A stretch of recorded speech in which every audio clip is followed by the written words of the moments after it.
let's meet the teams. First for the visitors, the Hilltop High School Cadets.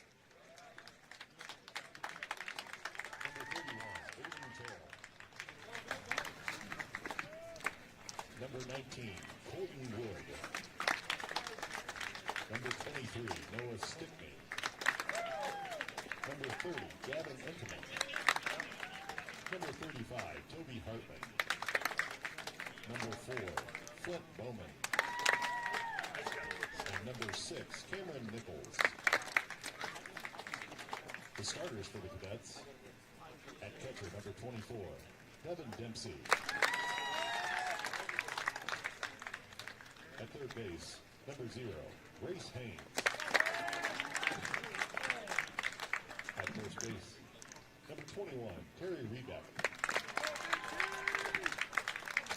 Pitching for the Cadets, number 5, Cameron Slosher. The shortstop, number 3, Wade Wagner. In center field, number 15, Cameron Schiff. The second baseman, number 2, Brennan Dempsey.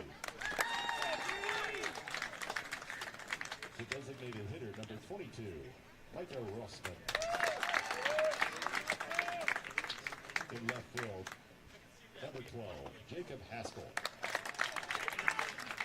And the right fielder for the Cadets, number 10, Brady Wagner.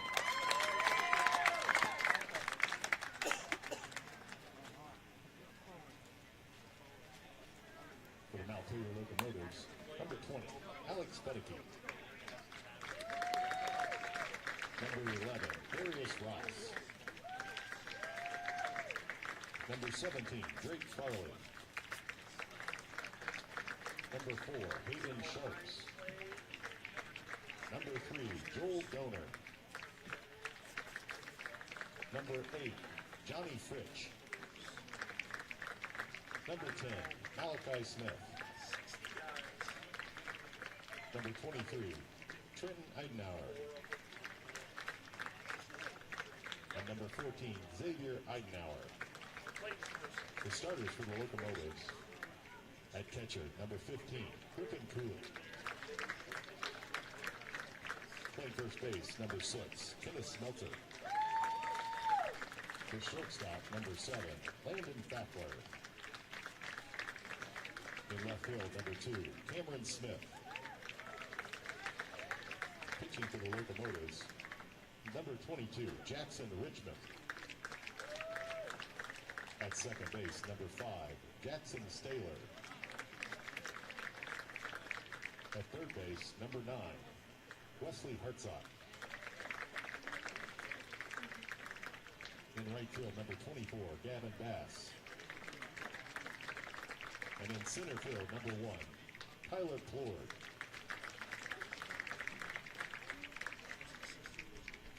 Ladies and gentlemen, to honor America, would you please rise and join in singing our national anthem, the Star-Spangled Banner.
cadets are coached by Tony Gary.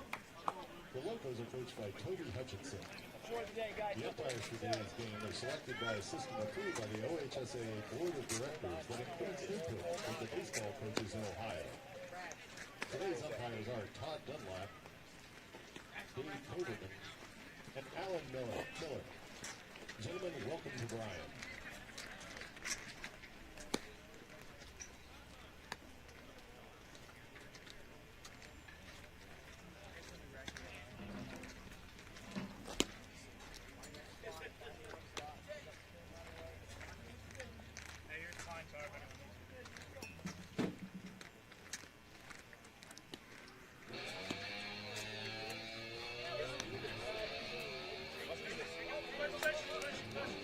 Before we start, we're not doing, are we doing Ridgeville Telephone as a sponsoree tonight? Okay.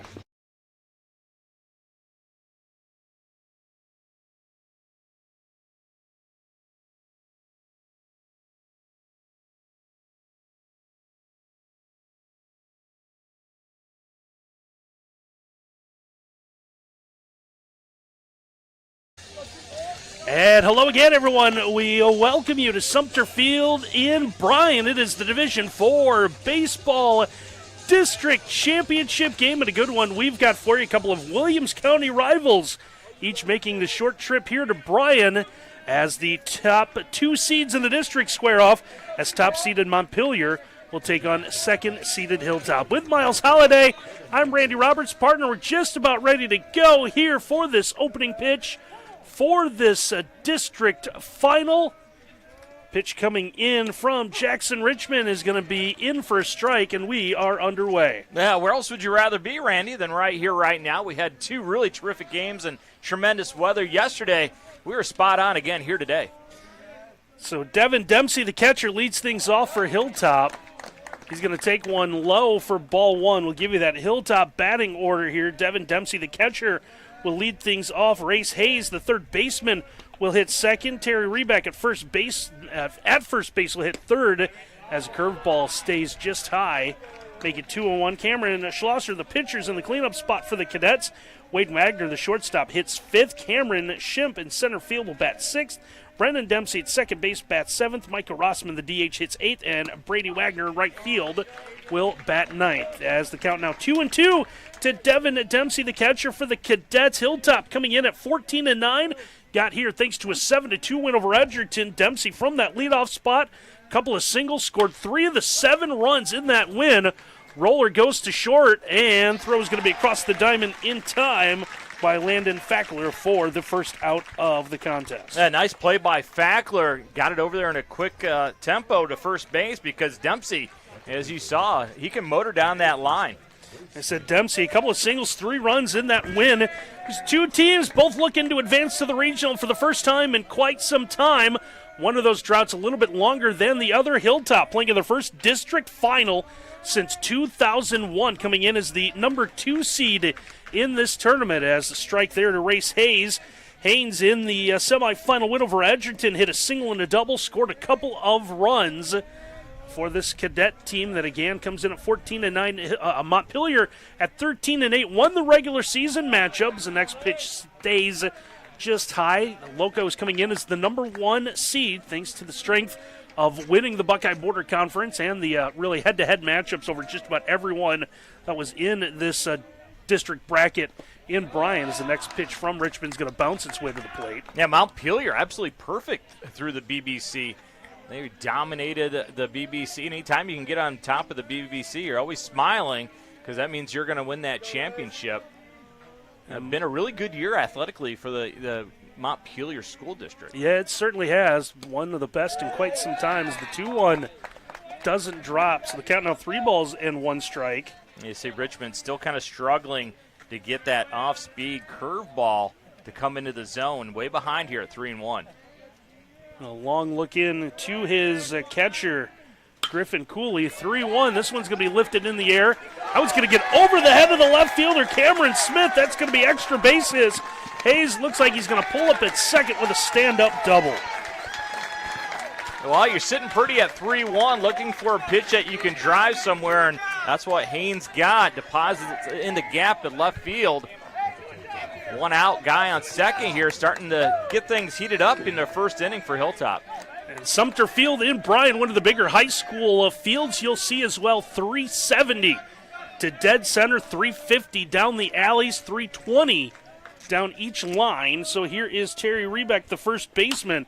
Drove in 3 of the 7 runs in that district semifinal win. He's going to have a chance for another one as he's going to drop one in for a base hit over the head of Kenneth Smeltzer at first base. Scoring from second will be Haynes on the play, and Hilltop's going to take the early 1-0 lead. That big hit by Rebeck to take it to right field, outside fastball, outside part of the plate. Just go where it is pitched, lines it into right field to give Hilltop the lead. Now keep an eye on Rebeck, though. He did hobble after he crossed home plate, grabbing that right leg. Now it looks like he's okay. He's going to stay on the base paths. So here is the cleanup man and the pitcher for today for Hilltop, Cameron Schlosser. He's going to take one low for ball 1. Montpelier guaranteed that we would have a new district champion after dispatching last year's district champs in North Central 6-3 in their semifinal, played here on Wednesday night as the 1-0 in the dirt as well. So the count now 2 balls, no strikes.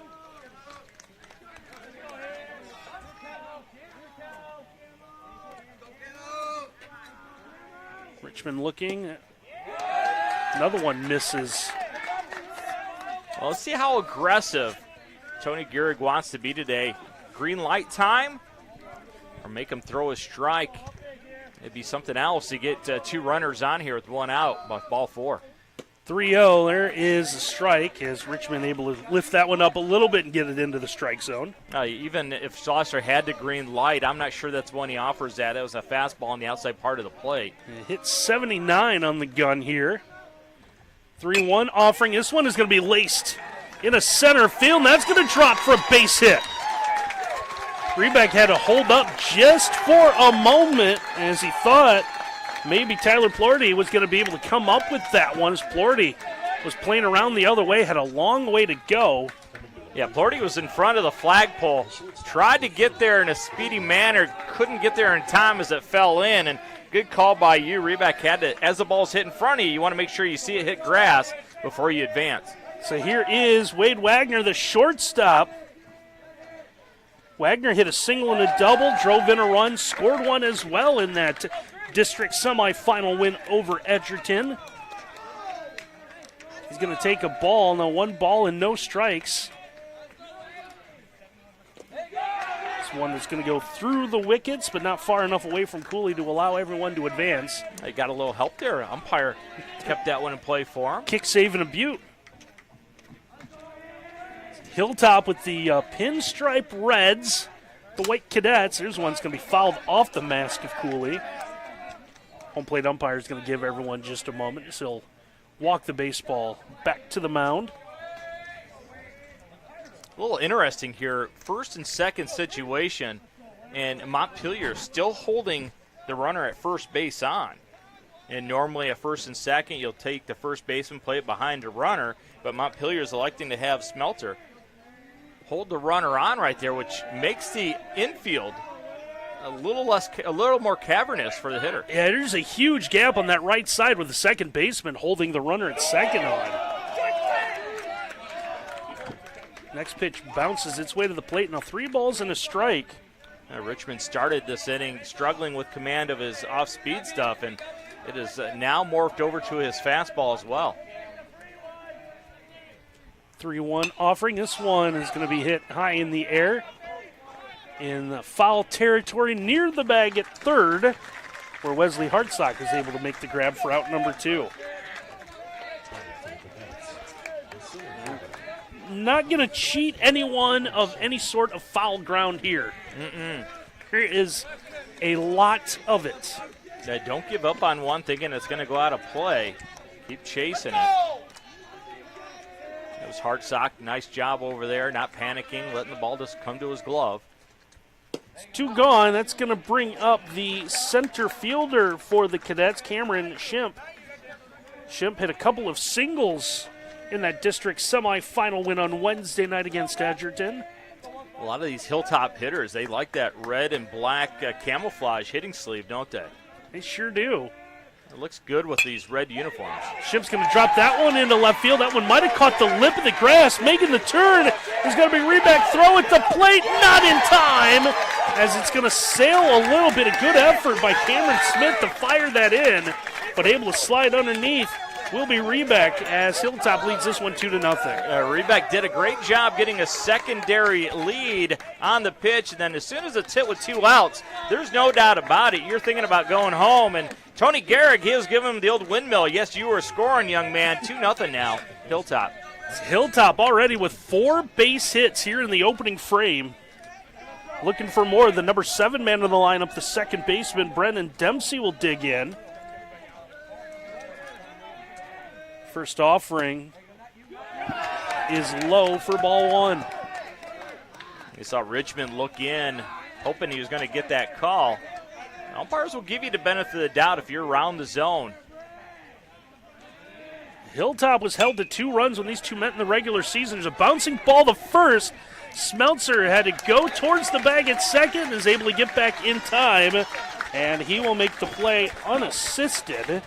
So Montpelier gets out of the inning. However, Hilltop does some damage. 2 runs on 4 hits to take a 2-0 lead as we go to the bottom half of inning number 1. Partner, let's take a look at some keys to the game in this one. Let's start with that team we just saw bat, the Hilltop Cadets. Yeah, number 1, got to throw strikes. Schlosser's going to be on the mound. He has thrown 30 innings this year. And he has walked 30 guys. So you got to make sure you throw some strikes today, or else it's going to be tough. This is a really good Montpelier lineup. Stretch the bases, as you saw in that first inning, right? You got an opportunity to score on a 2-out hit. Go ahead and make that opportunity. It pays off. And then 3, square up. This is a team, Randy, that has had trouble at times fielding the baseball. 42 errors on the year. Make sure you get in front of all the balls. And what would be some keys for the Montpelier Locomotives? Bash and bash. It's a really good hitting lineup as a team. They hit .314, so keep bashing that baseball and then get ready. It's a young team, so sometimes if an inning goes long, you kind of get daydreaming. Make sure you're creeping down, working forward on ground balls. Get ready. And then Super Smeltzer, boy, is this guy something else. Wait till you see him at the plate. Just a sophomore for this Locomotive team. He's going to be a fantastic hitter for them for the next couple of years. He's going to be hitting in the 2 spot. He is a tremendous athlete, so he's going to make sure that this offense still clicks. We'll give you the rundown of the Montpelier batting order. Griffin Cooley, the catcher, will lead things off. Kenneth Smeltzer, as Miles just said, the first baseman, hits second. Landon Fackler, the shortstop's in the number 3 spot. Cameron Smith, the left fielder, is in the cleanup spot. Jackson Richmond, the pitcher, hits 5th. Jackson Staylor at second base will bat 6th. Wesley Hartsock at 3rd will hit 7th. Gavin Bass in right field bats 8th. And Tyler Plorty, the center fielder, will hit 9th. And they will face Cameron Schlosser, taking his final warm-up tosses right now for the Cadets. And Miles, what can you tell us about this pitcher for Hilltop? 29 innings pitched, 3-1 on the year. He has walked 30 guys, as we said, in the open. So you're going to have to be around the plate a little bit more. He does strike out guys, 33 strikeouts throughout the year. Has bounced with wildness with 30 walks, but he has also hit 6 batters this year. So that's 36 guys that didn't have to do much to get on base. Well, Montpelier, they got here, as we said at the top of our broadcast, thanks to a 6-3 win over North Central in their district semifinal. So it ensures that we're going to have a new district champion, as North Central came in as the defending champions and headed down to Elida to play in the regionals. The first pitch from Schlosser is low for ball 1. So here's Griffin Cooley, the catcher, singled, scored 2 runs for Montpelier in that win over North Central. Locos had 7 hits in getting that 6-3 win. 7 players had 1 hit. That's a really good hitting lineup. That's why you hit .314 as a team. And they have got themselves a heck of a leadoff hitter in Griffin Cooley. Griffin, .361 at the plate this year. He's got the count in his favor now. 2 balls, no strikes, 2-0 offering right at the belt. In for a strike. A little bit of a delayed call. 76 on the gun there from Schlosser. Miles is appreciative that he doesn't have to use his gun. Yeah, how about the scoreboard? Got one right underneath the Sumter Field scoreboard at the bottom. 2-1 offering. This one comes in low, so 3 balls and 1 strike. A huge pitch early for Hilltop. Do not want to allow Cooley the reach on a free pass. Yeah, last thing you want to do if you're Hilltop after scoring 2 in the top of the first is to open the door for Montpelier's. Ball 4 is going to skip away from Dempsey. Both teams also just realized this looking at the lineups. Both teams having their catcher lead off. Yeah, you don't see that every day, do you? Yeah, but both catchers worthy of that spot. Get on base a lot. Good wheels. So here's the first baseman, Kenneth Smeltzer, drove in a run for Montpelier in that win over North Central. He's got a man on first here. That runner's going to go. Late throw down to second. It's not going to be in time as Devin Dempsey didn't have the ball all the way in his glove as he had that pitch low or couldn't get a grip on it. Either way, Cooley able to swipe the bag with no issues. I don't think Cooley would got thrown out at all. He had a great jump. It's something that Montpelier does really well. 109 stolen bases on the year. Saw that as well. 4 players with at least 10. So the 1-0 offering is Hilltop's going to pay attention to that runner at second base now. And if you're wondering, were they really going to bunt with Smeltzer? No, it was just showing bunt to allow Cooley to have a little extra jump, and they pulled back. 2-0, this one's going to be skied towards right center field, making the catch. Brady Wagner, the right fielder, towards center.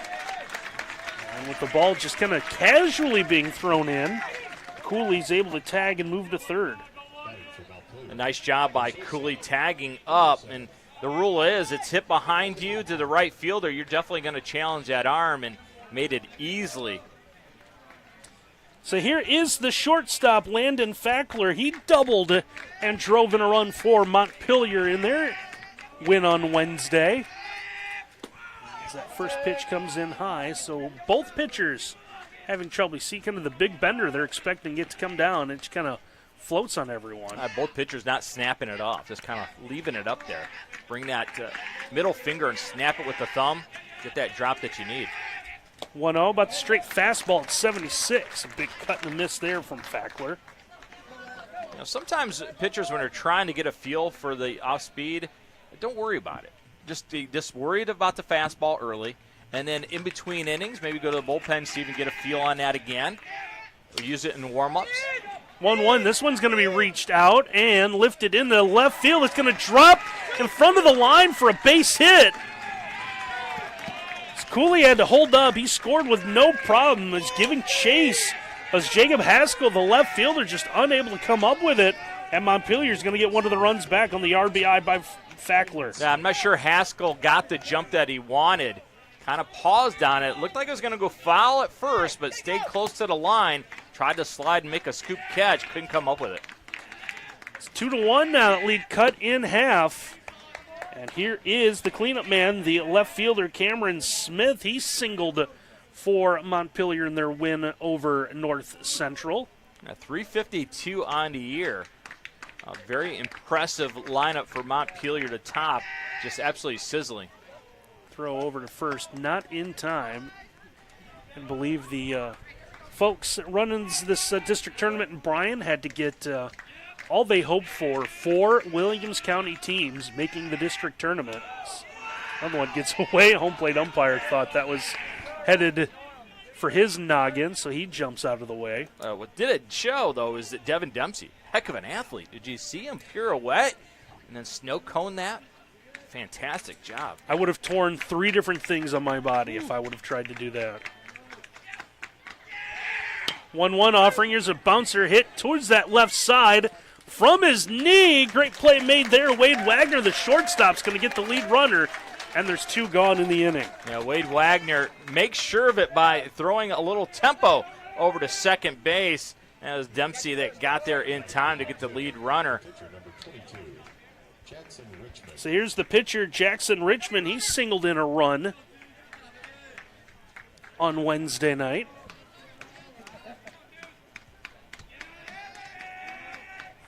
Still looking at that runner is Schlosser. Runner's going to go. First pitch is letter high. Throw down. It's going to bounce off the glove of the shortstop, Wade Wagner, trying to apply the tag. second stolen base this inning now for Montpelier. And as a catcher, that will really grind on you, man. You allow 2 stolen bases. The first one was kind of tough. You didn't get a good pitch that you could really gun down to second base. But once they are successful, guess what you're going to still see? You're going to see more and more stolen attempts. So you want to be, as a catcher, you want to gun that first guy out and then announce to everybody, you're going to try and run. I'm going to send you home. 1-0 offering coming now from Schlosser. Took a little bit something off that one. So just missed for ball 2, 64 on the gun. Yeah, I think he thought that was a strike, Schlosser did. Kind of peered in. Now the 2-0 offering, that one will miss low as everyone. It's not a turns their generous eyes zone to the early. play umpire. That is, he's got the textbook small zone, doesn't he?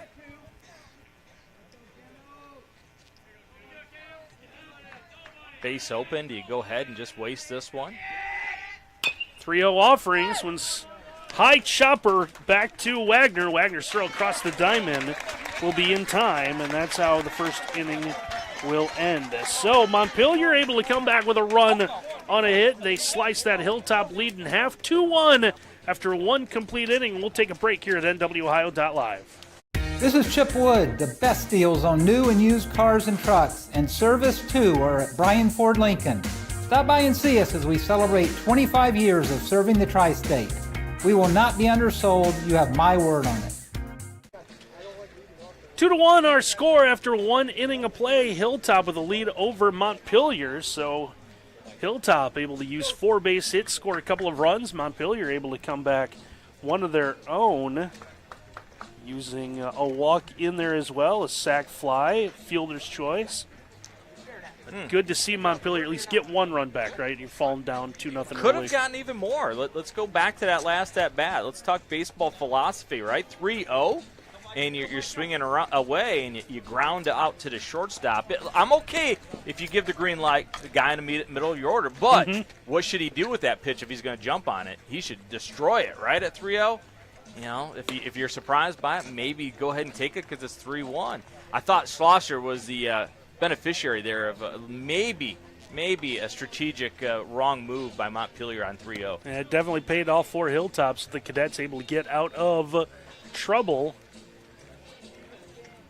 You just wonder how long both these teams are going to go with the starter here today. You know, this is not the ace for both teams. Right. Yeah. Both. We should have. We haven't had a chance to mention that, but yeah, both teams did use their ace in the semifinals to get here. So you're thinking, now this isn't maybe like a piecemeal effort, but if you can get 4 or 5 innings out of your guy, you'd be happy with that this afternoon.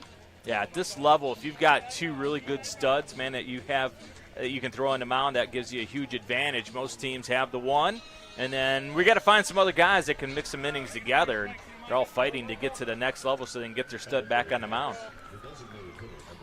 So the number, it's going to be 8-9-1 up for Hilltop here in the second. The DH, Micah Rossman, who's hitting for Jacob Haskell, the left fielder. He's going to swing at the first pitch, hit this one foul, and that's going to get out of play on the left side.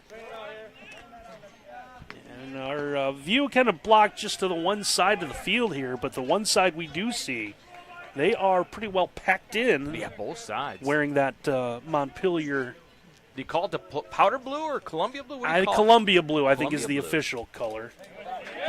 And the home plate umpire on that bouncing pitch is going to say that caught Rossman on the foot. And if you were with us yesterday, you saw a batter hit in the helmet who was told that he had to come back. So clearly a different view of umpiring in this game than what we saw yesterday. That was an odd call. Malucci for Maumee. Head bobbed in the middle of the home plate, trying to get out of the way. Hit him in the head. And going to bring up Brady Wagner, who pops it up. Popped up the bunt.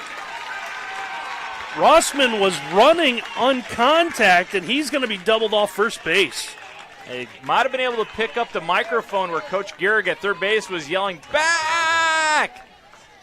The rule is you want to make sure you see the bunt down on the grass before you advance. And a huge double play for Montpelier, base running mistake by the Cadets. So big double play. Will now empty the bases with the top of the order. So here is the catcher, Devin Dempsey, hit a ground ball his first time up. Dempsey now behind. Dempsey, prototypical table setter for Hilltop. Scored 35 runs this year from that leadoff spot. So winner's going to move on next Thursday and play in Elida in the regional. Good morning, good afternoon, good night. Dempsey's going to strike out, and that will end the top half of the second. So still 2-1 as we go to the bottom of the second. We want to tell you that our game this afternoon is brought to you by H2H Realty. Buying and selling real estate doesn't have to be a stressful event. Make it a holiday by calling April Holiday with H2H Realty at 419-345-9687. And we're brought to you today by Brian Ford, where good values mean a great deal. Visit them at brianford.com. So the winner goes to Elida next week, one of my favorite places to go broadcast from. That's a really nice facility. It is, yep. Had the chance to do the regional games down there last year. They take a great deal of pride in that facility down there at Elida. I guess you could say with all their facilities. Their field house and basketball is fantastic as well. I've been treated to some great places and great venues for baseball these last a couple of days. So talked about a big spacious place with some foul room in Archbold for some Division II action. Same thing here in Bryan. Yeah, people at Bryan do a great job rolling out the hospitality for us when we're here. Always like, anytime we say, we're going to Bryan, I get excited. Like, it's a nice place to go to. They treat you well. Yeah, nice. And the same thing with Archbold, too. And one group we didn't mention, we should have when we were in Archbold, was the Parks and Rec Department. So the Memorial Park and the high school baseball diamond, although located across the street from the high school, part of Memorial Park, and the Parks and Rec Department oversee a lot of the things with the park and the diamond there and really take care of that along with the baseball program. And same thing here in Bryan at Sumter Field at Rec Park in Bryan. Just a couple suggestions. If they could move the sun from behind us next year when we're there, that'd be great. And then see what they can turn do. the wind down. The ceiling fan was on high the whole time we were there yesterday. See if we can get AD Alan Gladio, maybe 7:30 and 10 o'clock start times, p.m. that is. So first pitch from Schlosser is going to bounce its way up. So Jackson Staler, the second baseman, is going to lead things off for the Locomotives here in the bottom half of inning number 2. He doubled and scored a run for Montpelier in their win over North Central. I'm glad you clarified that when you said at night, 7:30 at night. I'm not doing 7:30 a.m. Could baseball. you imagine high school kids trying to play baseball at 7:30 in the morning? They don't wake up to 7:30 at night on the weekend. I mean, that's always I always enjoyed, and there's nothing you can do about it, but you play all these games, right, at somewhat regular times. I know district and regional sometimes you might get thrown a 1 o'clock, 2 o'clock start, but then it makes it state in basketball, you're playing 10:45 in the morning. Yeah, that's a little odd. Richmond swung at 3-0 last inning. What is Stoller going to do here at 3-0? Shows the bunt. He's taken all the way, and he'll take the strike. Anyone fall for that? Anyone think that's really going to be a bunt at 3-0? Just one of those things that maybe play with the pitcher's head a little bit. 3-1 offering now coming towards the plate. One's going to be in for a strike. Stoller knew it way before everybody else. Home plate umpire, you got to really do a good job of keeping your eyes on him to figure out if it's going to be a strike or not. I looked at his coach at third very quickly. Now a full count pitch. That one slipped out of the hand of Schlosser. Stoller, just like Pooley did in the first, draws the leadoff walk. Second free pass issued today from Cameron Schlosser. And now it's going to bring up the third baseman, Wesley Hartsock. Hartsock singled and drove in a run for Montpelier back on Wednesday. I don't think it'll be long before Stoller takes off for second here at first base. 80% of all leadoff walks come around and score. Getting himself a pretty good-sized lead at first, as Hartsock will take a strike. Yeah, it was a big pitch for Schlosser, get that first one over after walking the leadoff man.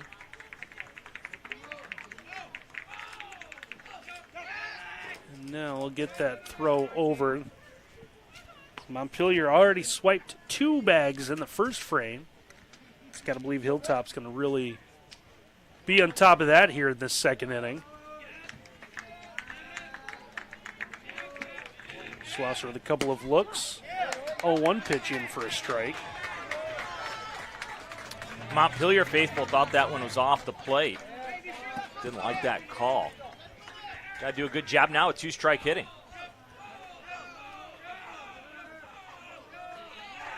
That 0-2 offer. This one is going to be backhanded and then dropped at second base by Brendan Dempsey. Dempsey was headed towards the bag, thought about turning the double play, and is just unable to, I don't know if he was unable to get it out of the glove or if it was in the glove and fell out or if he never really had it. Scored as an error. Now Montpelier's got the first 2 runners on. Yeah, I think Dempsey lost it on the transfer, trying to make the throw over to his buddy Wagner to get the lead out. Just kind of fell out. Eyes were taken off the ball. This is Gavin Bass now stepping in one at a time. Wasn't given, wasn't ready, and it worked out in his favor as the first pitch comes in high for ball 1.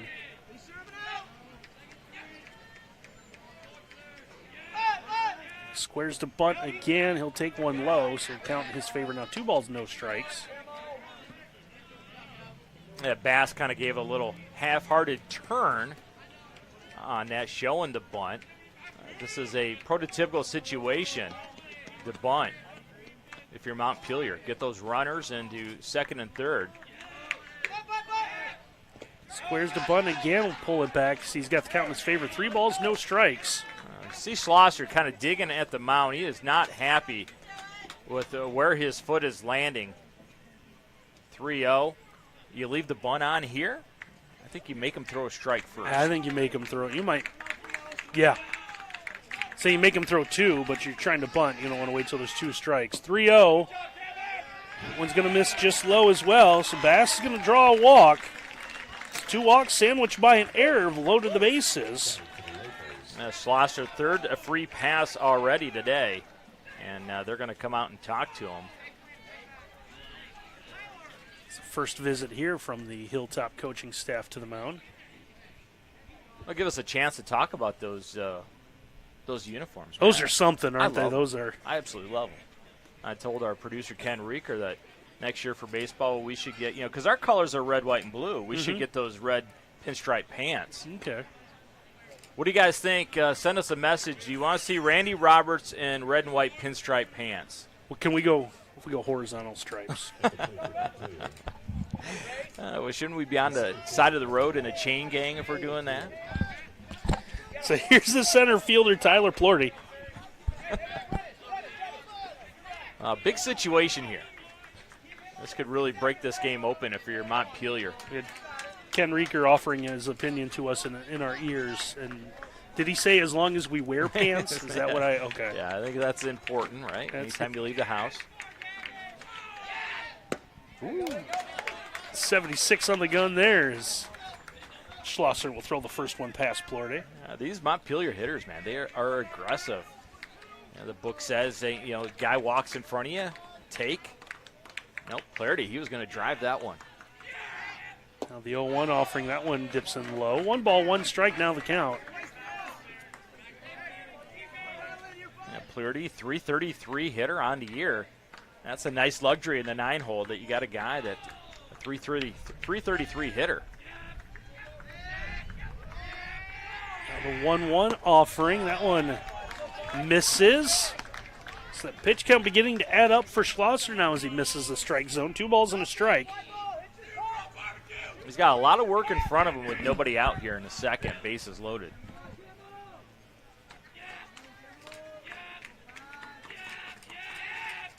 2-1 offering. That one will catch the outside part of the plate. And you saw Plurdy kind of lament the fact that he didn't offer at that one. Thought he had a pretty good pitch. It's 2 balls, 2 strikes now. Comes that 2-2 offering. This one is going to be hit foul, and that one will get out of play. I was talking to some people before the game sitting out over there. A gentleman from LaPorte, Indiana, grabbed that foul ball. You're going to have a lot of opportunities for foul balls here.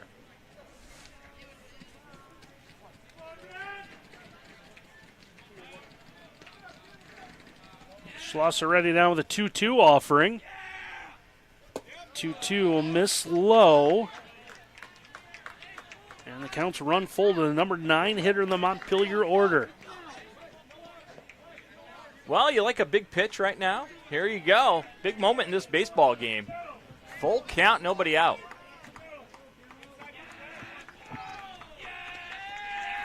Schlosser deals. When reached out, hit back to him. To get the out at second. That's all they can get, but a run will score. Well, I think he surprised everybody by going to second. Hey, we could hear the 4-4-4 telling them to go home. They'll get Bass. And Stoller will score, and we're now tied at 2. They even surprised Wagner, who got over to second base, but a little bit tardy. Thought Schlosser was going to turn a quick 2. That sets up a first and third situation as you get a good picture of Devin Dempsey going out and signaling how they're going to handle that first and third situation. So here is the leadoff man. It's the catcher, Griffin Cooley. Cooley walked and scored in the first. So Montpelier, although held to just 1 base hit, scored a couple of runs. Runner's going to go. Throw is going to make it all the way down, and just coming in safe without sliding will be Plorde. This was really a neat little play. They bring Dempsey in front. Looks like he's going to cut it off, but it goes all the way through to Wagner. And Plurdy got fooled there, huh? He thought for sure it was going to be cut. Boy, that was very dangerous. Second and third now with just 1 out. Curveball is in for a strike now.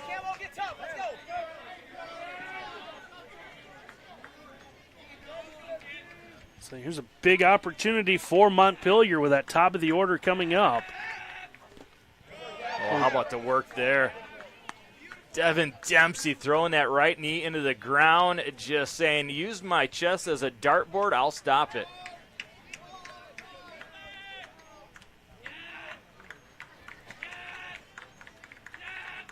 The 1-2, and that one will just miss. You can hear the moaning and groaning from the Hilltop fans seated right below us. Everybody in West Unity groaned on that one. They thought for sure that was a strike. They had a good argument. It was about as close as you could get. 2-2 offering. That one's going to get away from everyone. And sliding in, taking the lead, will be Wesley Hartsock. Montpelier leads it 3-2. Now, it looked like it was going to be a curveball that just didn't snap out of the hand. It floated out. You wonder if some moisture. It is a hot day, about 86 degrees earlier today. You see him not wearing sleeves. Schlosser, that is. Sometimes moisture gets on that baseball, and next thing you know, it is slippery like a pig. Was also ball 4, so Cooley will take first. So runner still at the corners with just 1 out. And Kenneth Smeltzer, who flied to right his first time up, will step in. Flew to right. It really went some distance on that fly right out. How about Cooley, though? Do you want a leadoff hitter get on base? Starts the game off with 2 walks back-to-back. That's a table setter. It is. So now, yeah, Tony Garrett comes out from Hilltop. Said that 3-2 count shouldn't be a walk. Now the officials are going to talk about this one. So all the umpires are now going to look at their pitch count. You know, the thing that you turn that says 3-2. And Coach Gehrig is, I guess, going to be correct. So Cooley officially with only one walk. That's right. So he'll have a 3-2 count.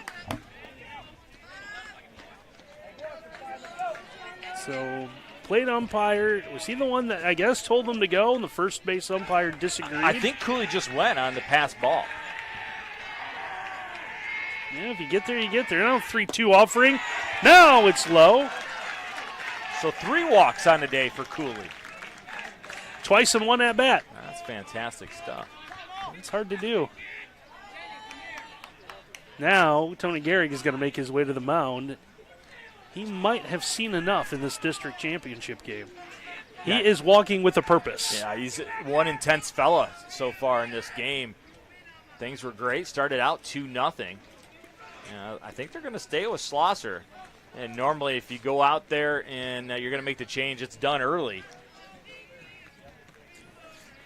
Well, when they know what's at stake, Hilltop playing in their first district final since 2001. It's Montpelier for the first time since 2021. As we see, Terry Reback was kind of working over some of the mound. Is he just, I guess, apparently just helping his pitcher. Nope, we are going to have ourselves a change. Yeah, it is going to be Reback, isn't it? So Reback's going to come on and pitch. So we see Schlosser making his way out. It is not going to be Reback. Oh, It's going to be Wade Wagner. So Wade Wagner, the shortstop, will come into pitch. It appears Schlosser's making his way out to center field. And then where does Cameron Schimpf come in and play short? That's the question.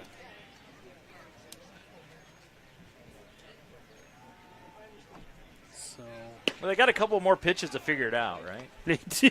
No double switches. Now pitching for the Cadets, number 3, Wade Wagner. It is So- official. Wagner's been announced on the mound. Yeah, Wade Wagner will come in and pitch.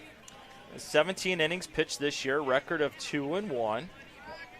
He has given up 10 earned runs, 15 runs overall. Has walked 11, struck out 31 in his 17 innings. So he looks like a guy that's going to be around the plate a little bit. We have changes everywhere around the diamond for the Hilltop Cadets. So Wagner comes in to pitch. Race Hayes moves over from third to play short. Batting for the Locos, the first base Brendan Dempsey will go from second to third. Now we will figure out who the new second baseman is if I can read the number. We do know that, I believe it's Cameron Schimpf, because our pitcher, Cameron Schlosser, has gone into center field. As the runner's going to take off on the first pitch. As Cooley will swipe second without a throw. So Montpelier back to runners at second and third. There's so many changes there. You almost needed Abbott and Costello to explain it all. So Schimpf does come in from center field to play second, and then Schlosser goes to center field. So hopefully everyone has all that. It'll be a test coming up later. 0-1 offering. That one will bounce in front of the plate. Dempsey again with a backhanded stop. Saves a run right there. And hey, we're going to make a change, but you're going to have to come up against the best hitter on this Montpelier lineup. 439 for Smeltzer at the plate this year. Now the 1-1 offering to Smeltzer. See the delivery from Wagner. A lot of arms and legs coming at you as he hits 77 on the gun. Smeltzer not just a good hitter, big with the slugging percentage, 607 slugging. They've got a lot of potential with this young man. 2-1 offering. That one will come in low, so he's got the count in his favor. 3 balls and a strike now. As Wagner will lose his hat on that throw. Wagner is what would be described nowadays as a violent pitcher. You just watch him. Yeah, he gets the whole body involved, It's a lot doesn't he? coming at you. Wagner ready to go. 3-1 offering. That one low as well. Smeltzer will walk. That loads the bases. And you kind of get the feeling that Montpelier Gonna try to break this one open here. So here's Landon Fackler. He singled, was erased at second in the opening frame. Steps into a big situation. Bases loaded, just one out. Wagner going to work from the windup. It's going to really allow those runners to get a huge secondary break. Corners up for Hilltop. Now the first offering, that one will come in for, it's the inside part for strike. The best pitch so far by Wagner. It was. 78 on the Sumter Field radar gun here. Sumter Field named after Ray Sumter, former baseball basketball coach in Bryan.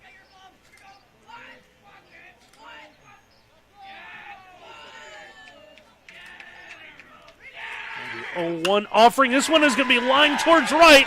As slicing away from the right fielder, Wagner. 2 runs are going to score, and Montpelier's extended their lead now to 5-2.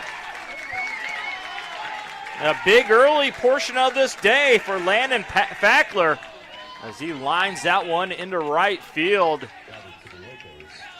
Getting 2 more runs across home plate. The Locomotives motoring down the track. So here's Cameron Smith, runners at the corners. Smeltzer was able to go from first to third on the single. As Cameron Smith hit into a fielder's choice his first time up, be the 8th man up this inning for the Locomotives now. He thought about pulling the trigger on the first pitch. He will take it for a strike. A nice little curve ball right there. Get me over curve ball. Montpelier has not been shy in first and third situations. See if they run here.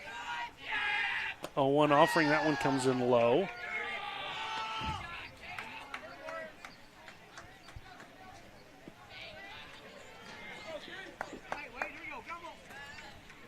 Now, if I read body language correctly, I think Montpelier is going to take off here. 1-1 is cut in, a miss, throw down to second. That one's going to be in time. And Fackler is going to be gunned down for the second out of the inning. Devin Dempsey did a good job getting rid of it quickly to gun him down. And if you're a catcher, man, you feel good at that moment. I'll tell you in a second how I knew they were going to run there, Randy. Well, Smeltzer stayed at third on that throw that went all the way through.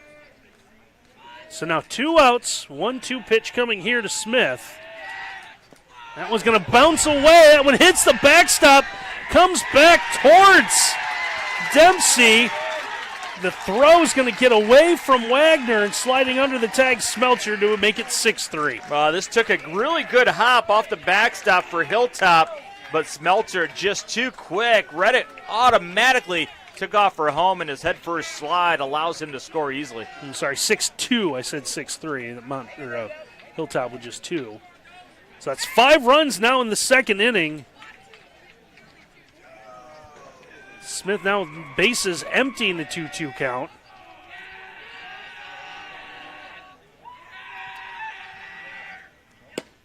That one's going to be cut on and missed for strike 3. But the damage is done for Montpelier thanks to 1 base hit, but they get 4 walks. And Montpelier scores 5 runs in the inning. They lead this one 6-2. We'll take a break here on NWOhio.live. This is Chip Wood. Stop by and see us at Bryan Ford as we celebrate 25 years of serving the tri-state. A lot has changed over the years, but one thing has not. We will work very hard to earn your trust and confidence every day. It's in our mission statement and in everything we do. Randy Roberts, Miles Holliday back with you here from Sumter Field in Bryan, where Montpelier just put a 5 spot up, bottom half of inning number 2.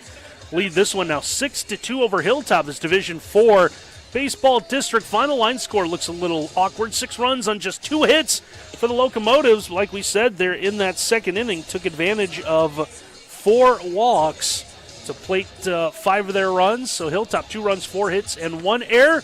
Partner, you kind of you Tony Romo'd that stolen base there. Listen, right. Jim. So what happens is you, as a guy down at third base and you're giving the signals, you fall into a rhythm, right? If there's nothing on, you go through it real quick, and everybody kind of, hey guys, I'm just going to go through the signs. But if you're putting something on, you want to make sure the runner at first base is paying attention. So coach down at third, he got behind his runner at third, looked over at the runner at first, and made eye contact, then went through deliberately through the signals.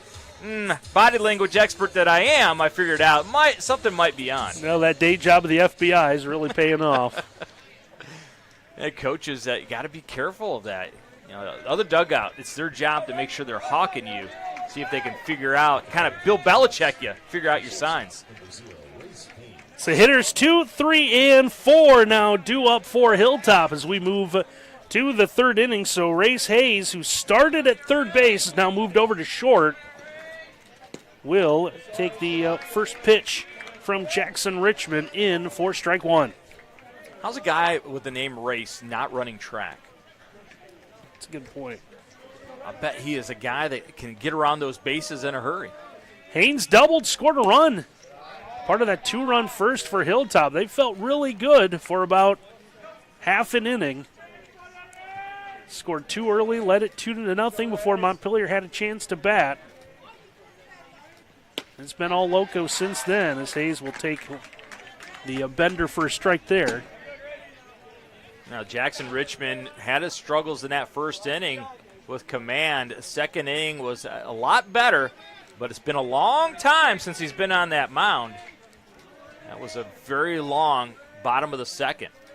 On the 1-2 offering, this one roller right to third, right into the glove of Hartsock. Gets the throw across the diamond in time. And there's 1 up, 1 gone to begin the third. Yeah, saw a really good sigh of relief by Hartsock down at third because I'm not sure he was 100% ready for that ground ball. Got on him in a hurry, took it off to the side, got it into the web though. So here's the first baseman, Terry Rebeck. Rebeck singled in a run, also scored 1 in that first frame. First offering, that one is going to head over his head. And home plate umpire is going to ask around, son, did that hit you in the helmet? I'll give you a base if it did. Rebeck's body language says no, it didn't hit him in the head, but everybody wearing a red T-shirt on the first baseline was trying to make the argument that it did. They definitely were.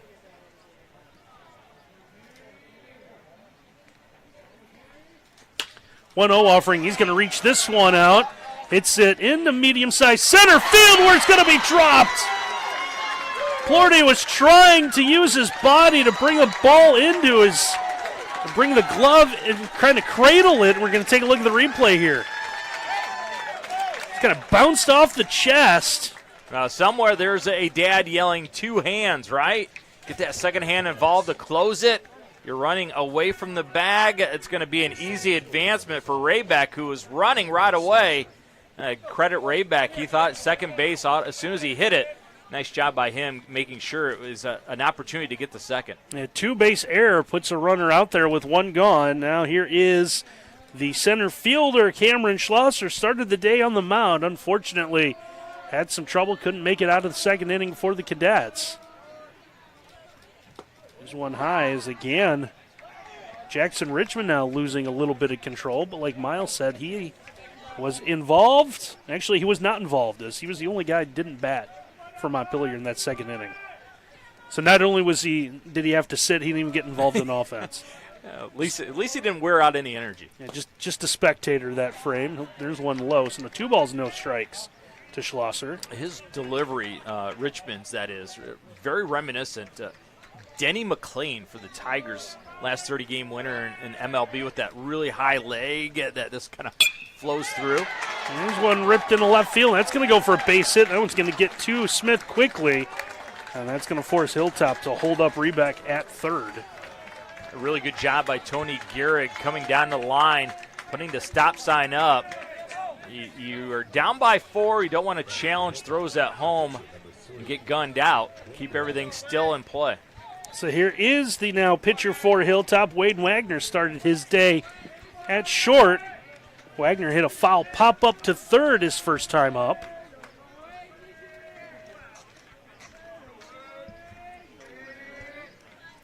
So Richmond, the turn of the body all the way over towards the bag at first to watch the base runner. First offering, one will be miss low, I believe, for ball one. This cannot be missing by much.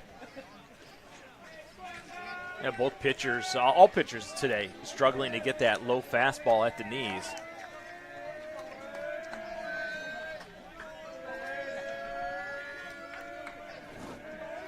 Richmond looking again, 1-0 offering. That one bounces in front of the plate.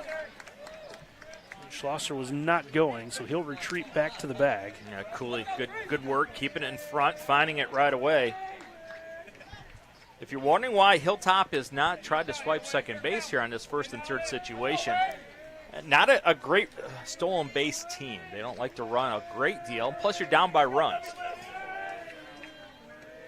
Don't want to risk trying to go to second, getting thrown out. Outs are very valuable when you're down runs. 2-0 offering does come in for a strike there for Richmond. So now 2 balls and a strike on Wagner.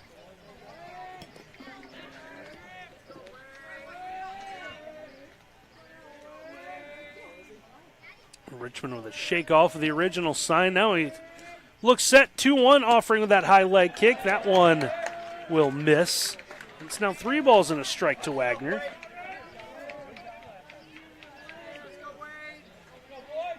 You know, Wagner has some pop in that bat, leads the team with 6 doubles on the year.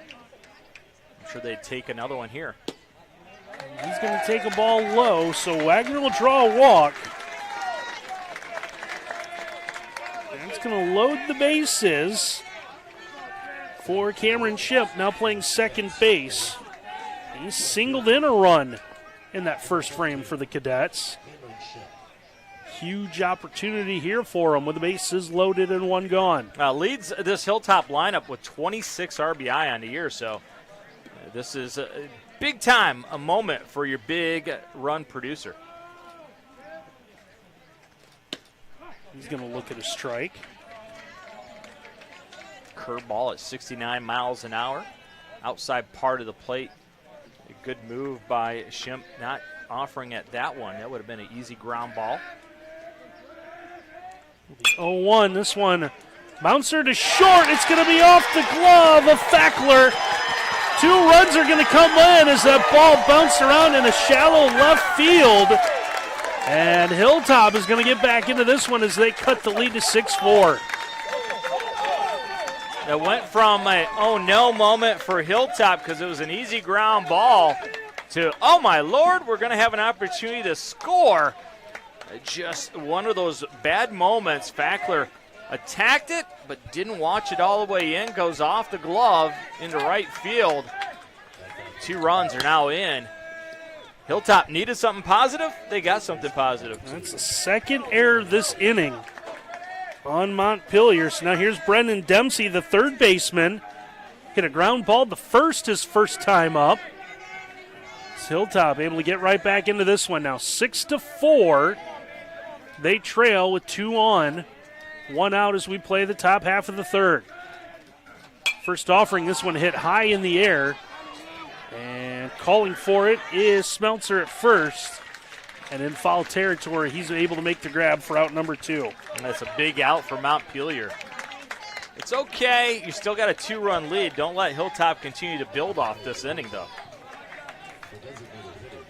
That's going to bring up the DH, Micah Rossman. Rossman was hit by a pitch. He was the one that was doubled up off of first when Brady Wagner popped up a bunt attempt. As the lefty will take one high for ball 1.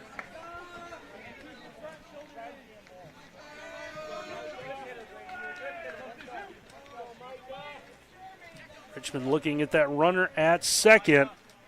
1-0, that one's going to be cut on and miss. 78 on the gun. Take a look at Rossman when he steps into the box. Look at his back left foot, how tight that is to home plate. Any fastball on the inside part of the plate, but he better turn those hips in a hurry. 1-1, that one's going to be cut on and missed. So Richmond working ahead, 1 ball, 2 strikes. And now he's moved up in the box a little bit.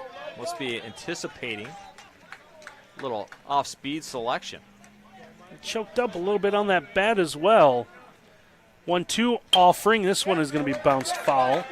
Look, everybody with 2 strikes should choke up, right? Mm-hmm. Get the ball in play. That is your job, to get the ball in play. I've never been a big fan of you're taking the same swing with no strikes on you as the same swing with 2 strikes on you. Good things happen when you put the ball in play.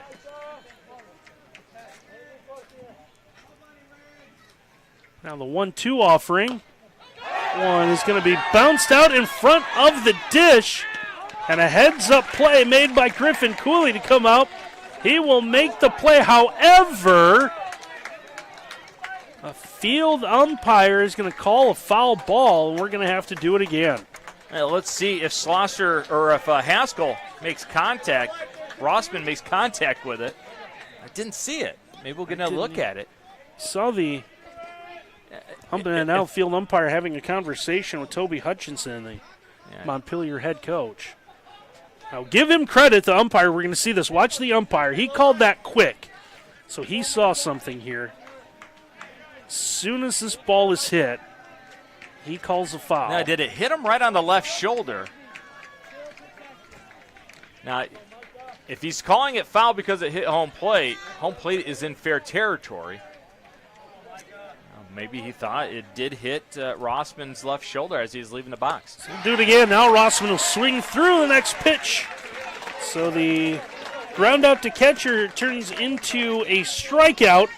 But Hilltop able to come back with a couple of runs. They now trim that Montpelier lead to 6-4 as we move to the bottom half of inning number 3. And we want to tell you that our game today is brought to you by Chappie's Snappy Dogs. New York-style hot dogs, smoked sausage, and huge brats. Call Carol at 419-297-1004 or look up Chappie's Snappy Dogs on Facebook. And we're brought to you by Bricks to Clicks, saving you money on everything from toys to home decor. Save on Amish-built sheds, carports, and steel buildings. Follow us on Facebook or visit their store, 29133 George Street in Millbury, Ohio. And it looks like another new pitcher taking over for the Hilltop Cadets as Devin Dempsey is going to take over on the mound, which means we're going to have ourselves a new catcher. It'd be tough for him to throw to himself. It would be. Yeah. So that's Miles. I'm Randy. Welcome you here to Sumter Field in Bryan. Partner, we've seen a little bit of everything through 2.5 innings. It's been a potpourri of all kinds of weird stuff in baseball, hasn't it? But it's been an entertaining game. It has been. And really, any one of these two teams still has a chance to win this thing. So 6-4. So Dempsey will take over on the mound. And that means, I believe, is that Haynes coming in? Was that a 0? Is trying to read the number through the back of the catcher's gear. I think that's 0. So Race Haynes will come and play his third different position of the game. So he started at third, moved to short, and he's now catching, which means the new shortstop for the Cadets is Wade Wagner. So Wagner, who started at short, went to the mound, has gone back to shortstop. Well, this has the feel of an old National League game with all the switches and changes, doesn't it? Nothing wrong with that at all. We can get a double switch at some point. That'd be fantastic. Make me feel at home. All right, so Dempsey, 24 innings pitched, has a record of 1-4, ERA of 5.54. He has struck out 36, walked 21 in his 24 innings of work. He's going to face his counterpart on the mound. That's Jackson Richmond to lead off the bottom half of inning number 3. 6-4, Montpelier in front here in our NWOhio.live scoreboard. Hilltop had 2 in the top half of the first. Montpelier was able to answer with a single run and then plated 5 in the next frame to lead 6-2. And just when it looked like they were going to outpace Hilltop and maybe thought about ending this one early, Hilltop able to come back with a pair in the top half of the third. Well, that'll wake you up, won't it? First one, I know we used this reference a bit the other day, but the first pitch, kind of Ricky Vaughn. its way to the mound. We in college we say Buzz the Tower Maverick, a little Top Gun reference right there. 1-0 offering. One reined in a little bit, still high. 80 on the gun. That's about the fastest. I believe Richmond might have hit 81 with one of his. Yeah, Richmond's is hoping it doesn't hit him. Richmond's got the count in his favor. 2 balls, no strikes. He'll swing through one there. Makes 2 balls and a strike now.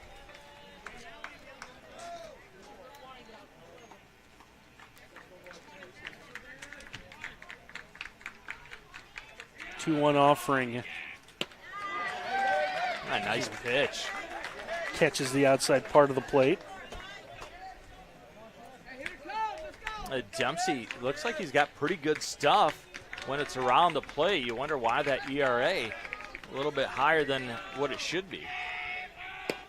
2-2 is going to be the called strike 3, so Richmond will strike out to begin the home half of the third. It's going to bring up the second baseman, Jackson Staylor.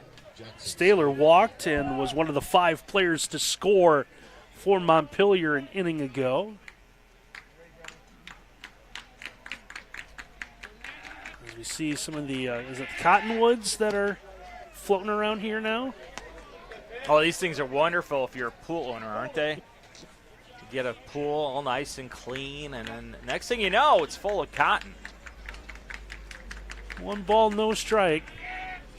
One fouled off the glove and the mask of the new Hilltop catcher, Race Haynes. Are you a bigger fan of the helicopters that fall off? Oh, those are all over the place in my house. Yeah, big fan of those. I get both. I get the cotton and the helicopters.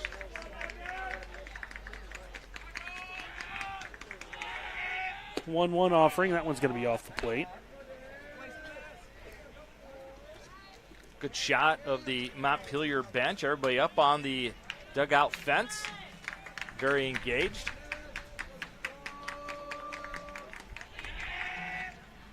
Off-speed pitch, 2-1. That one will just miss. Makes count go 3 balls and a strike now. It did not miss by much. The Hilltop bench wanted to know. Haynes looks over and says, yeah, missed by a little, coach. Now the 3-1 offering. This one is going to be popped up. Stays on the infield. It's going to stay in fair territory, where Brendan Dempsey at third base will make the grab for out number 2. And it's going to bring up the third baseman for Montpelier now, Wesley Hartsock. Hartsock reached on an error, moved to second on a walk, moved to third on a fielder's choice, and eventually scored on a wild pitch in that 5-run second inning. I see Staylor stopped on his way back to the dugout to tell Hartsock something. Maybe he picked up on a tip. Now, whatever it is, has Hartsock swinging at the first pitch. That one's going to go to right. And that's going to be caught for out number 3, and a great play made out there by Brady Wagner. So Montpelier goes in order. We head to the 4th. 6-4. Montpelier in front. We'll take a timeout here on NWOhio.live. This is Chip Wood. Stop by and see us at Bryan Ford as we celebrate 25 years of serving the tri-state.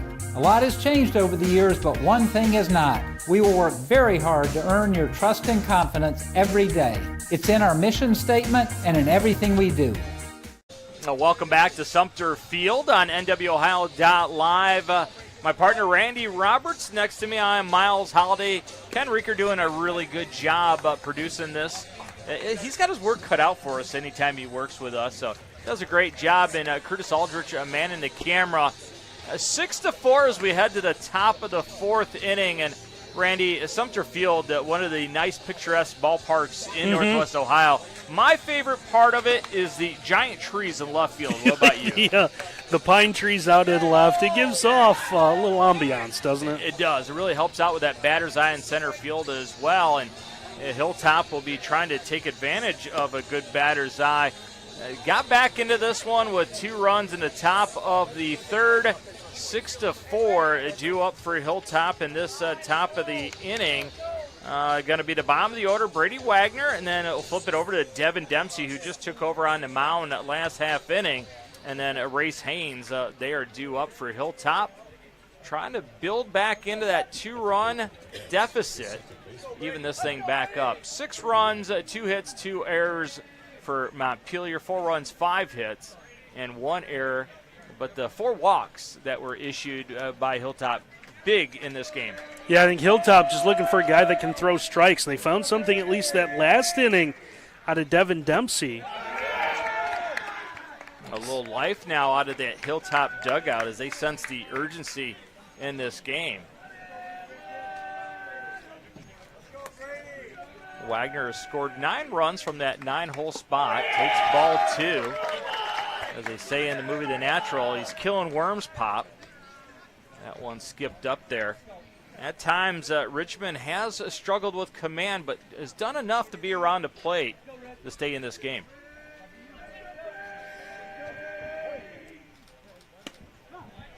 That one's going to come across a late call by the home plate umpire. Do you like the long, deliberate strike call? No. Yeah, you usually want to be a faster right there. That one's going to come across for a strike as well. Have bent the knees of Wagner. Came back across the plate. Richmond's battled back to even it up at 2s. Fastball for strike 3. He stood there like the house on the side of the road. There, Brady Wagner got caught looking for out number 1. It does bring the top of the order up. Devin Dempsey, the pitcher. Yep. Here's a guy with just unbelievable numbers, Randy. Back-to-back strikeouts for Richmond. Closed the 3rd with a strikeout, opened the 4th with 1, so starting to find a little groove. A fastball in there for a strike. Dempsey, 35 runs, scored 17 hits, a slugging percentage of .446, 5 extra base hits, 26 walks on the year. That's why I have him in the leadoff spot. Ball had a funny spin on it, not his usual curveball off-speed look. Wonder if he was trying to throw a splitter that didn't split. The second time we've seen Griffin Cooley have some trouble just between his legs. One kind of skips away from him. That one comes across for a strike. 1-2 now on the leadoff hitter Dempsey.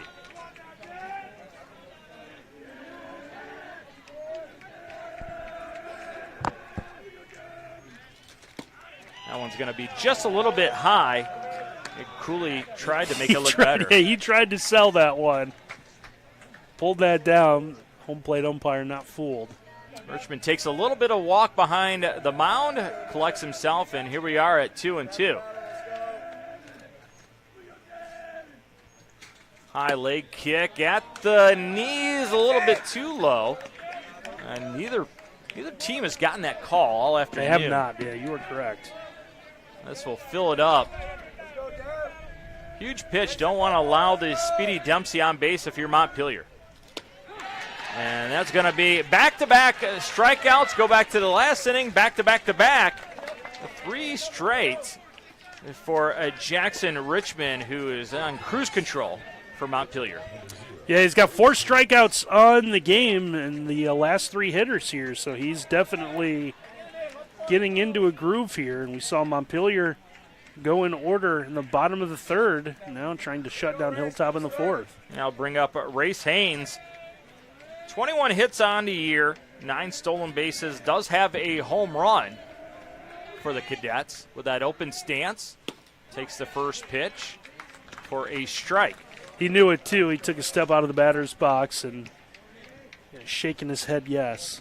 Well, this would be a big half inning if Montpelier can assert themselves, go 1, 2, and 3 after Hilltop had clawed back in this game. There's another off-speed pitch for strike 2 as Haynes swung and missed right through it.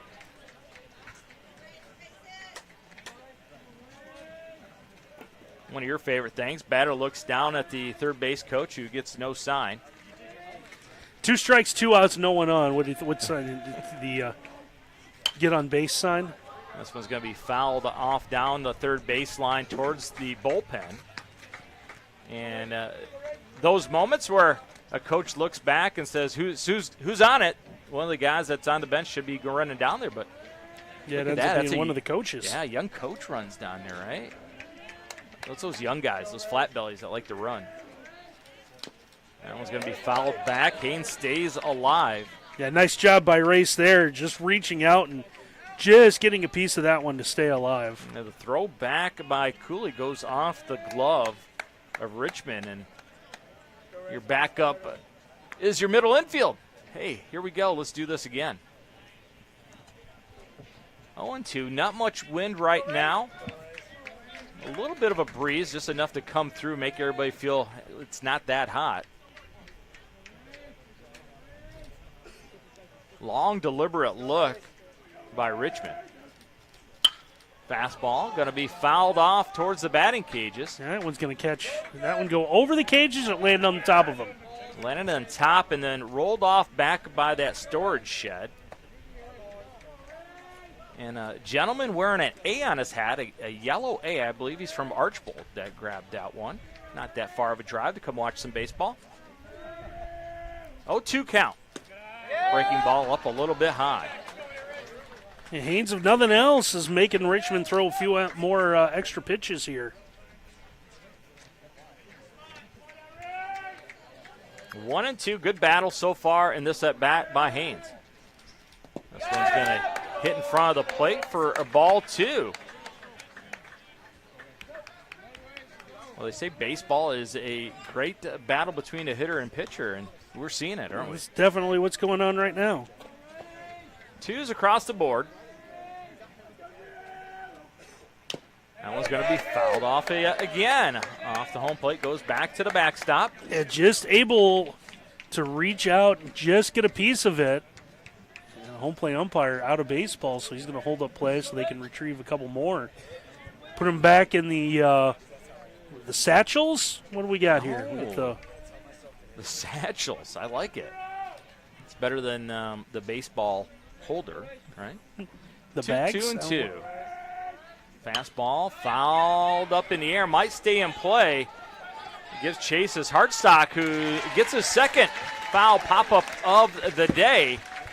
That's going to end the inning. A good battle, but it is won by Richmond. We are through 3.5. It is 6-4. Montpelier on top. Yeah, we want to tell you that a game today brought to you by Willis Electric, industrial, commercial, and residential contractor serving our community and beyond. Visit Willis.com to learn more. As we're going to see for the first time in a couple of innings, the same Hilltop pitcher returning for a second inning of work. Ball skips away on the throw back to him, but Dempsey was impressive in his one inning of work, so a good move by Tony Gehrig, bringing him in, kind of stymied that Montpelier offense and going to stay with the hot hand. Yeah, when strikeout, foul pop-up. He did hit 80 on the gun. I'm sorry, he went strikeout, pop-up, fly out to right. I had the wrong, we're looking at the wrong book. The winner advances to Elida to play again. The loser, your season is over. That's what makes tournament baseball so much fun. Yeah, the spring season gets a little wonky with the short length of the season. So if you're out early, there's a chance maybe you're still playing a couple makeup games afterwards. But usually from about the district level on, once you get beat and get knocked out, you're pretty much done. It looks like Montpelier's going to have some action in their bullpen. So I believe Landon Fackler is playing short. Maybe the next man up here for the Locos. Yeah, Fackler, the senior, going to go down and loosen up. Due up this inning for Montpelier is going to be Gavin Bass, Tyler Plurdy, and Griffin Cooley. If Hilltop gets Cooley to stay off the base paths, it'll be the first time all game long.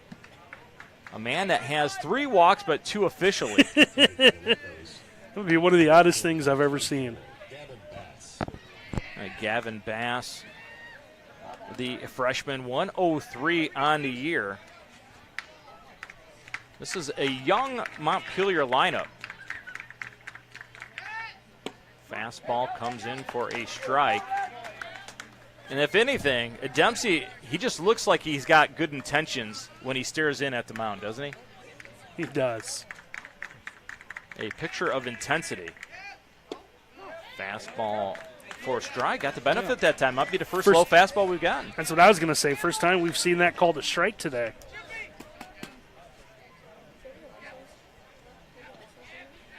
A long deliberation. Might be an off-speed pitch.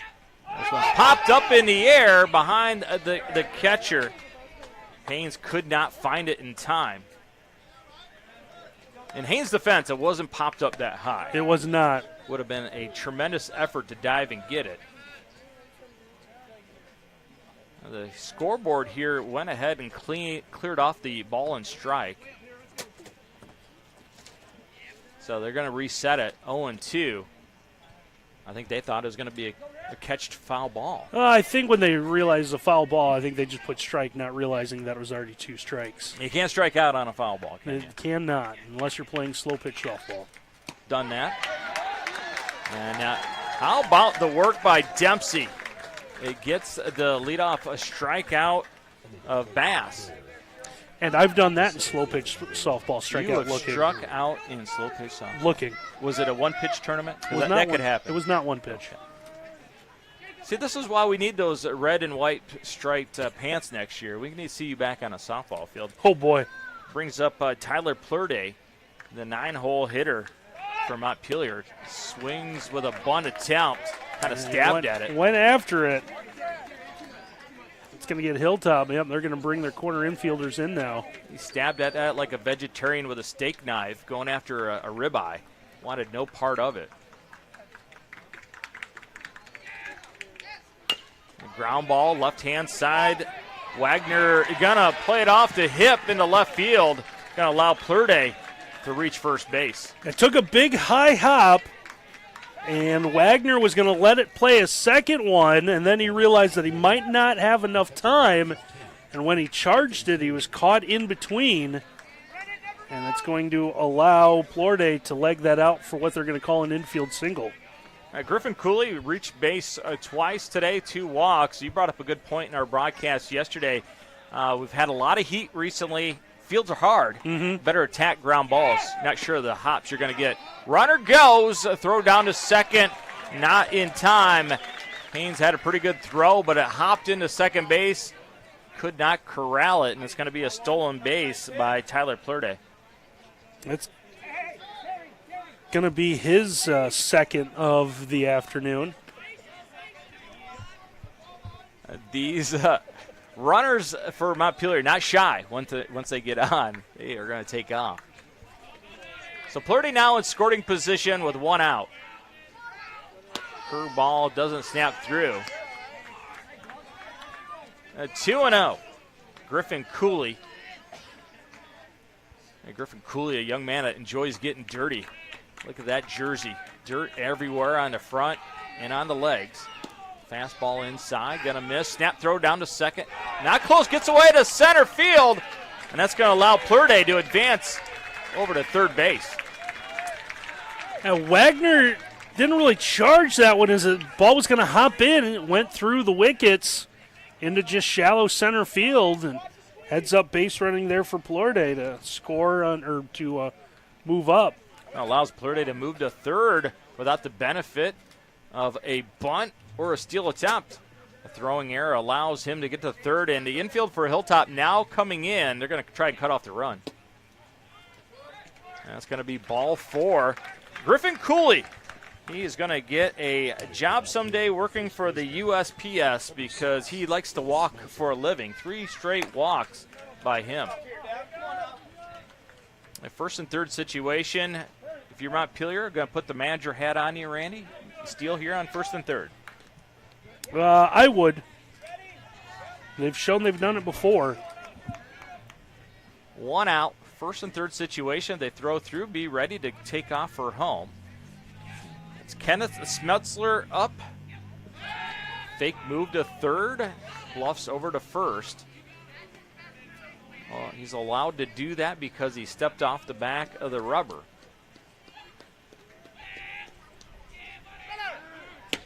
Fake bunt and a fake throw to second allows Cooley to move into scoring position. 2 runners now in scoring position for Montpelier. 1 out. and Kenneth Smeltzer at the plate.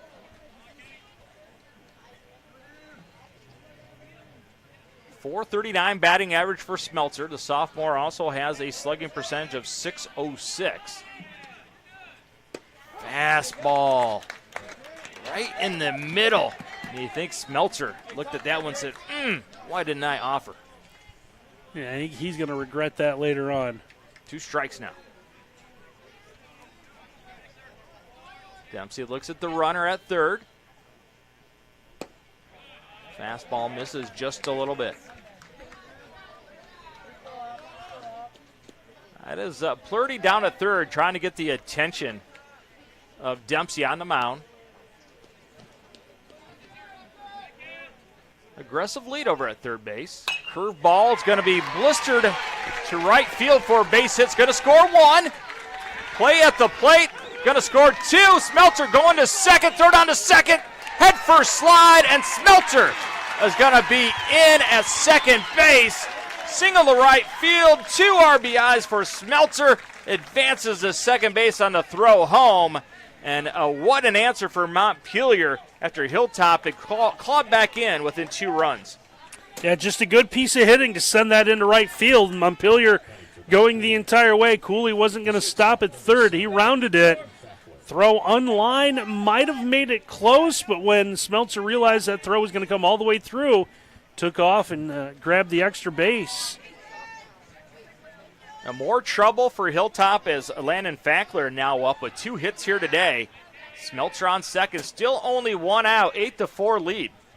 Yeah, Fackler's first hit, or his last hit, was a 2-run single, part of that 5-run second inning. Fackler, who's been active, he went down to the bullpen and warmed up. Might be the pitcher we see come in. Curveball going to come in at the number, the letters for a strike. Notice our home plate umpires expanded his strike zone just a tad as this game's gone on. He's realized it's hot out there. Fastball going to hit to the right-hand side. Going to allow Smeltzer to move over. Ship fields it cleanly, throws the first for the out. It took one nice big hop for Cameron Shimp, able to make an easy play and get a good throw. First time that Fackler's been able to be retired by Hilltop. Fielder's choice going to bring up Cameron Smith, the left fielder. Fielder's choice and a strikeout today for him. Smeltzer at third, bluffs his way down to third base. Curveball comes in for a strike. Dempsey working from the windup.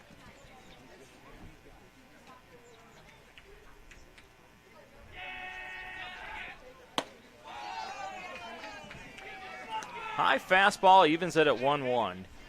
You've gone from the stretch back to the windup. What do you prefer with a runner on third? Yeah, I think you go. I would go from the windup because I don't know if the guy from third's going to score. He's not going to try to steal the home on you. That does allow him to have another couple steps on a pass ball, though. 2-1 as that one was in the dirt. Fastball popped up in the air. Some trouble.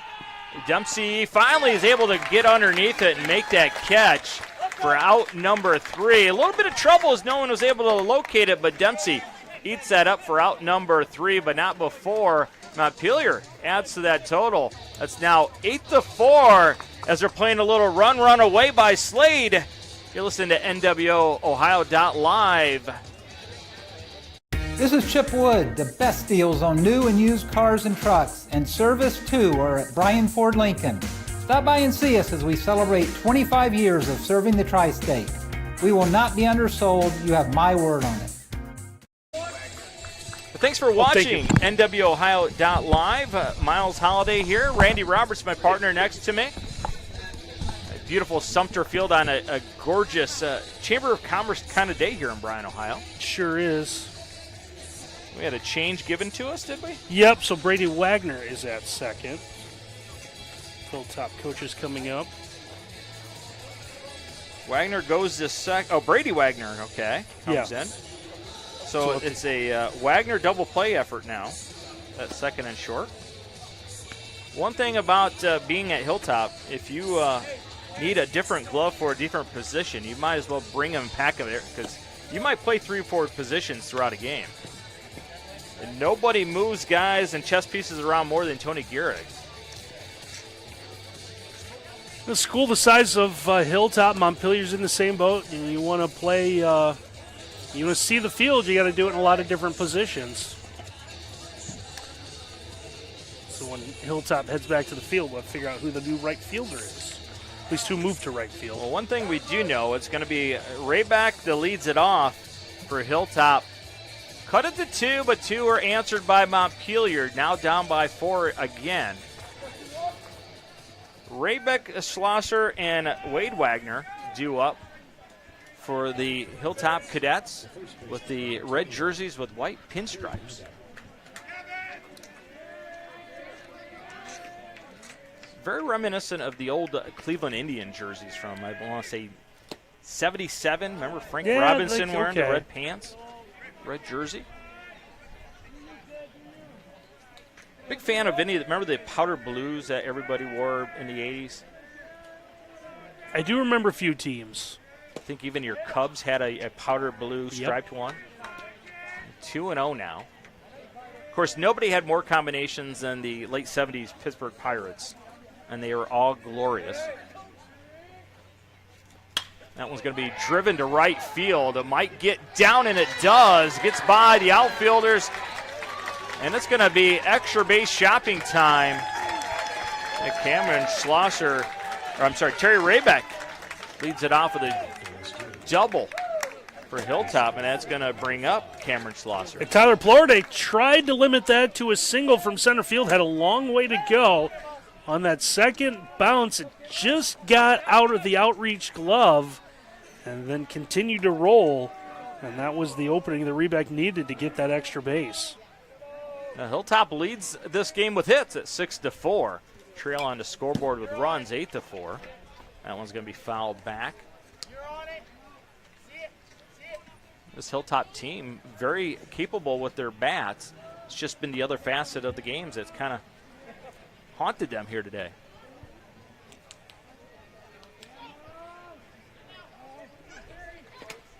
Richmond forgot that there was a runner on second, gets away from Cooley, and it's going to allow Raybeck to advance. Richmond worked from the windup with a runner on second that time. Yeah, and then the odd play at the plate, just trouble from Cooley with the scoop, and I think everyone just kind of forgot there was someone out there.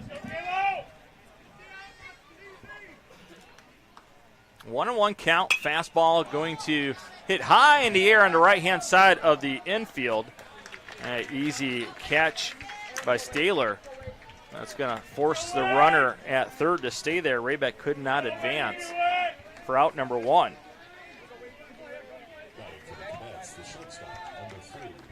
Wade Wagner going to come up, fly to third base, and walked already today.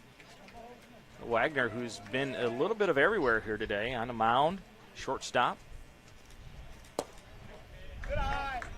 Takes the first offering by Richmond for a ball.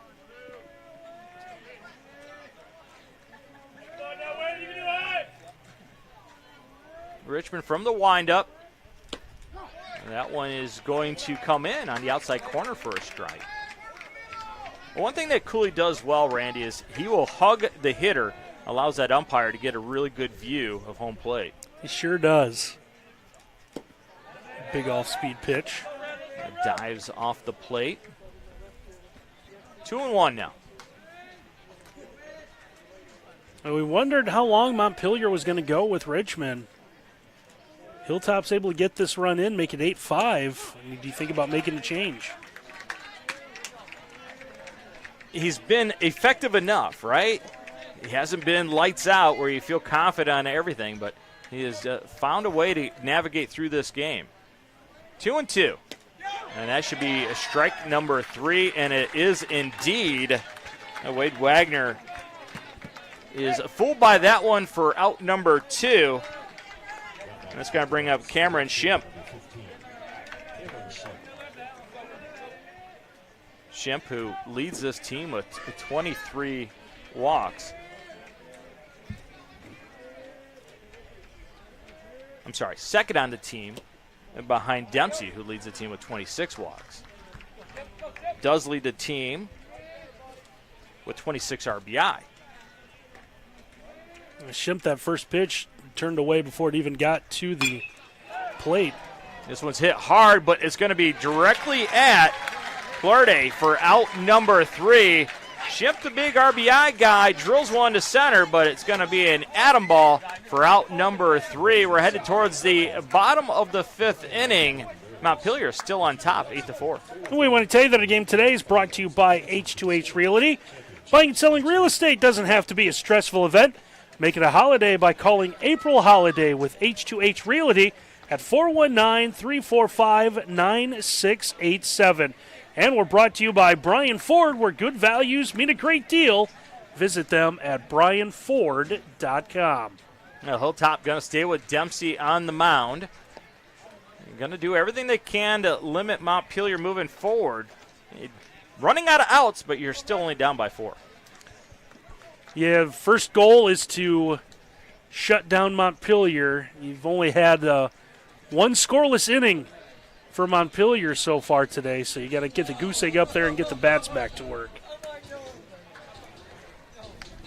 Due up for Montpelier this inning. Jackson Richmond, Jackson Staler, and then Wesley Hartsock. 5, 6, and 7. Jackson and Jackson both spell it the same way, Jaxon. It's the new way to do it now. It is. So we had Brady Wagner's played second. He's probably done for a couple of innings now, and that's our bad. We missed that replacement, so we're trying to figure out a number on who that is in right field. The right fielder has the red and black armband, but they've got a couple of them with those on. Well, maybe we'll get a fly ball to right field and we can find Jacob out who it is. Haskell has moved from left field to right, so then who's in left field? First base. So Shimp has gone from second base to left field. Tony Gehrig moving the chess pieces around. My score sheet is looking like a lot of scribble. Moving guys around. So we have 2 players who have now played 3 positions and one that's played 1 position twice as a part of a couple changes. Richmond with a .231 batting average, but don't be fooled. On base percentage of .394. Takes a big, healthy cut at that one. Swings right through it. Yeah, 0 for 2 today with a grind out and a strikeout. And opportunity to try to help his cause. You might have heard the wind picking up a little bit here at Sumter Field. See the dust beginning to blow a little bit there in the infield. Dempsey starts out way ahead on Jackson Richmond, who has done just enough on the mound here today to keep Montpelier ahead. Fastball popped up. I think it's going to get out of play behind us, and it is. And right behind our broadcast position, young lady from, Ken Reeker almost got that one. Young lady from Hilltop. Young man from Bryan. Ken Reeker, who could basically walk here if he wanted to, if he didn't have all of this production stuff. He just puts it on his carts at home. That one misses high, 1-2. I think if Ken did that, he'd look like that little kid that runs away. Remember the kid with a suitcase or something? I'm mad. I don't get to watch my own show. 1-2. Curveball's going to come in for, thought that was going to be, I thought it was strike 3. What do you think? How many people stop, roll down the windows? Ken, you need a ride, Ken? Did your car break down? Fastball going to be fouled back again. Let's see if Ken Reeker comes up with that one. A big crowd here at Sumter Field. Bleachers behind home plate, 100% full. Stadium seats are full. Press box is full. 2-2. Yeah, we get the, what do you call this press box over here? The auxiliary booth. Fastball misses high. We have soft toss net in here in case Randy wants to swing in between innings. Should have brought your bat, Randy. Full count. That one's going to be driven into left field, hit with authority. A base hit by Jackson Richmond to get things started here in the bottom of the 5th inning for Montpelier. Now, as far as setups for spring sports, I've been put in much tighter spots. Oh, without a doubt. And we're going to have ourselves courtesy runner for the pitcher. Darius Ross, the freshman, number 11, going to come in and courtesy run for Jackson Richmond, get the pitcher off the field.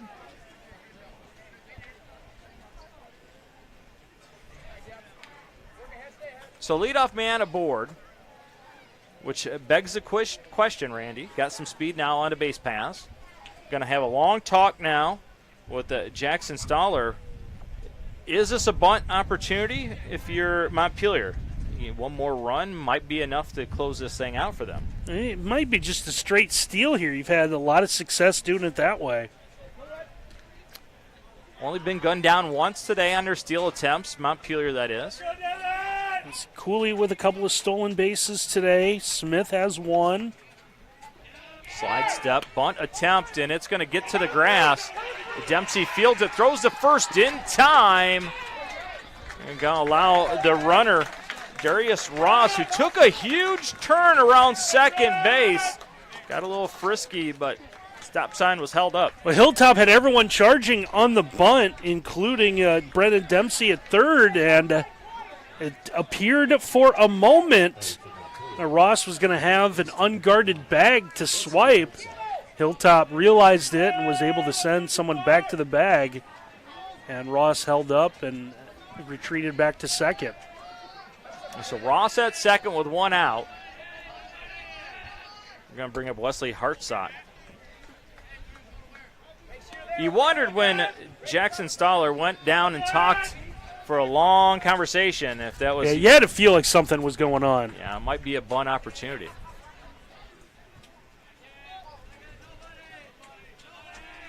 Dempsey delivers an off-speed pitch. That's going to miss a little bit outside.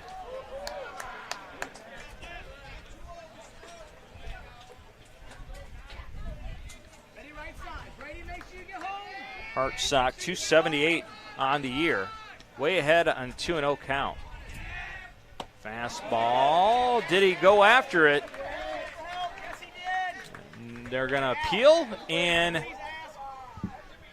the first base umpire says no, he did not go. Didn't think he did, Randy. What'd you think? I thought he did. Thought he went all the way through? Yeah, we'll see the replay here. It's close from there. Hartsock said right away he didn't. I trust him. Okay, well, if he says he didn't. 3-0 count now.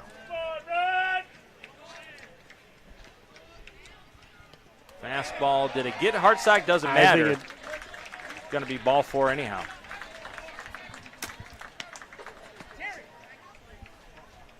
Well, if you're Hilltop, nothing too bad. It just sets up a force. They're going to come out and they're going to talk to Dempsey. Timeout. Going to have a conversation on the mound. Now allows us to tell you that Gavin Bass is going to be the hitter. Bass, 103 on the year. He's drawn a walk and struck out so far today. As some of the Hilltop faithful letting the home plate umpire know what they think about the strike zone. It's funny when you're behind how you see things a little bit differently than when you're in front. At the plate for Montpelier, the right fielder, number 24, Gavin Bass. Dempsey stays in after the conversation. Home flag, or the center field flag, now starting to blow directly out. Wind has picked up a little bit here at Sumter Field. Fastball swung through by Bass. If Bass gets a base hit here and scores a run, would you call him the Bass-O-Matic? Ooh. It's a good one.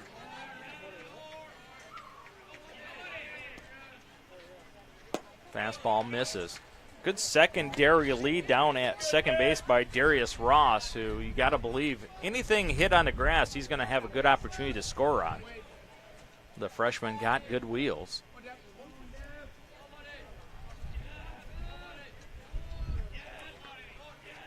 That one's going to skip in front. Going to be blocked. Ross takes off for third, and he is going to swipe it.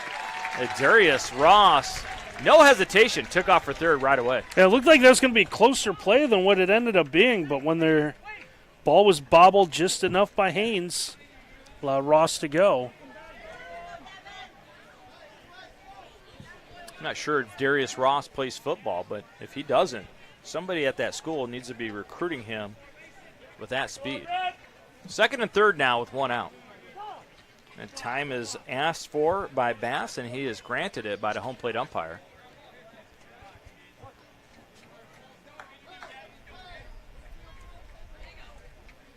Infield is in, going to try and cut off the run. Fastball comes in for a strike. 2-2. This has the feel of the Alamo for Hilltop right here, right? They've got to do everything to stop Montpelier. Curveball grounded through the infield for a base hit. Bass-O-Matic time. An RBI for Montpelier, authored by Gavin Bass. Lead extended now to 9-4. And just with that infield in, was able to get it through. Hartsock had to hold up at third. Once it got by Dempsey, it was going to be tough for any of the middle infielders for Hilltop to get that one.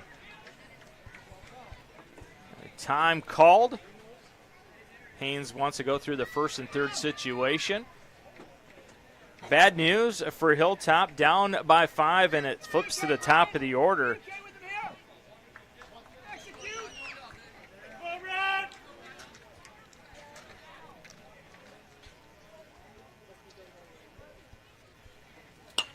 That one's going to be flied off. Tyler Plurday, the 9-hole hitter, he gets on it, flip over to the top of the order to Griffin Cooley.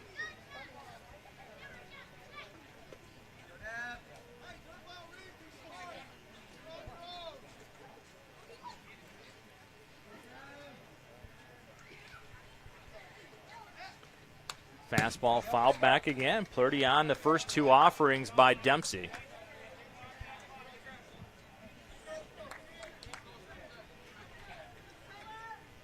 Still only one out. 2 strikes on the hitter Plurdy. You wonder with 2 strikes if they're going to go ahead and try and swipe second base. Montpelier, that is. Runner goes indeed to throw through. The runner at second is going to be gunned out, but it's going to allow the runner from third, Wesley Hartsock, to come home for another run. Hartsock took off as soon as he saw the throw go all the way through to second base. So we'll get kind of, a weird strike him out, throw him out, double play. Yeah, that's it. What it's going to be, the strikeout, the end the inning,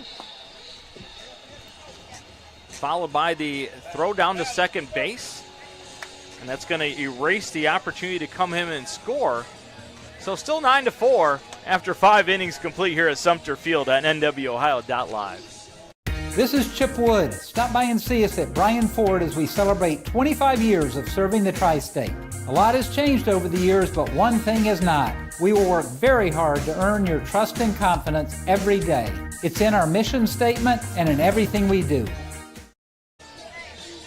Randy Roberts, Miles Holliday back with you here from Sumter Field in Bryan, where it's been Montpelier, for the most part, overcome an early deficit as Hilltop got 2 in the top of the first.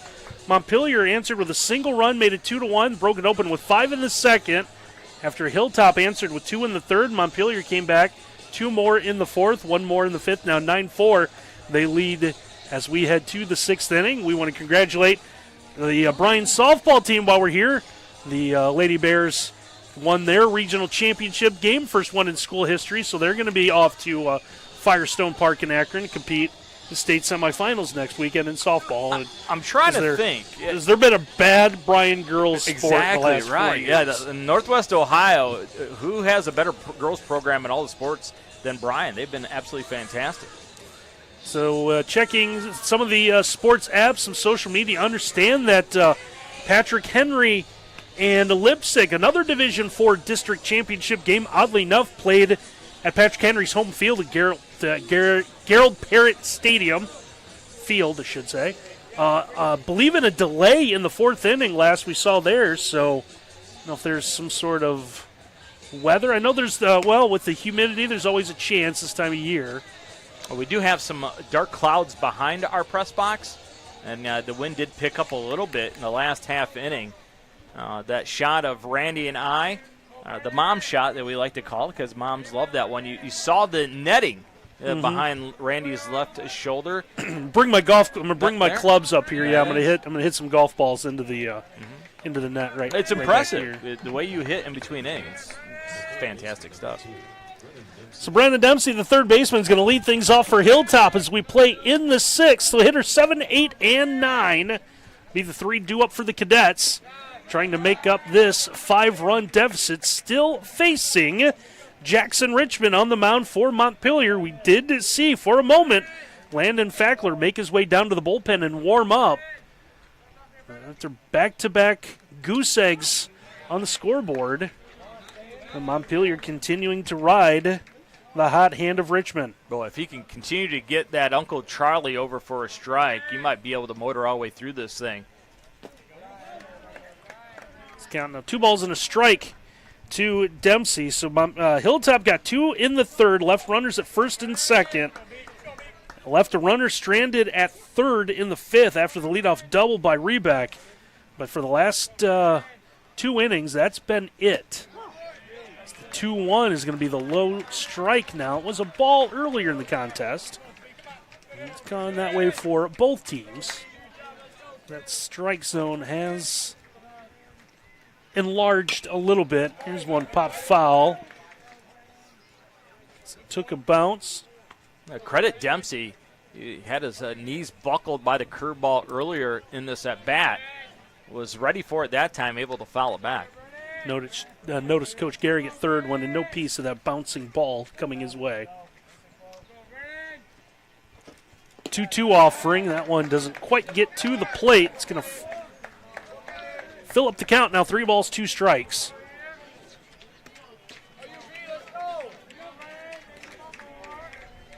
Now a 3-2 offering. And he swung through and missed for strike 3, and that's how our 6th inning will begin. A good battle back by Richmond. I think we might have a new hitter coming up. 4th strikeout of the last 3 innings.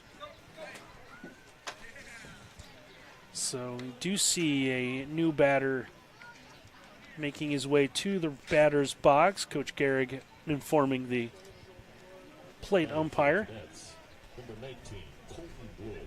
So Colton Wood will be the new batter. Where's number 19? There he is right there. The senior getting an opportunity to hit in this matchup. In the DH spot where Mike Rossman hit twice today. No, he's eager. He's had that right foot in the box, ready to go. Waiting for all the paperwork to be completed before it can be made official. Looks like we're ready to go now. First time we'll see Wood, first offering. And that one will be in for a strike. It's 9 runs, 6 hits, 2 errors for Montpelier. Scoreboard is 4 runs, 6 hits, and 1 error. And I believe that should be 2 errors for Hilltop. They had the throwing error and the attempted stolen base that got into center field that allowed a runner to advance. Wood did not look ready for that curveball. Yeah, he's kind of swinging to that one in the dirt, and he's behind. No balls, 2 strikes. Will you see it again here? He's going to see a pitch hit him in the shoulder. And Colton Wood takes one off the shoulder and then chucks the bat. Kind of grimaces towards his dugout and says, "Let's go, boys." And we're going to, I believe, see either Haskell run for himself, which is the case. So Jacob Haskell, who's been fielding in the spot by the DH, will now run for himself. Well, here's the weird thing about that spot in the order for Hilltop. Haskell hit my pitch earlier. So I don't know what it is about the 8 slot in this lineup, but Jackson Richmond, 8-hole hitter, doesn't matter, I'm going to hit you. That's right. A runner on with one gone.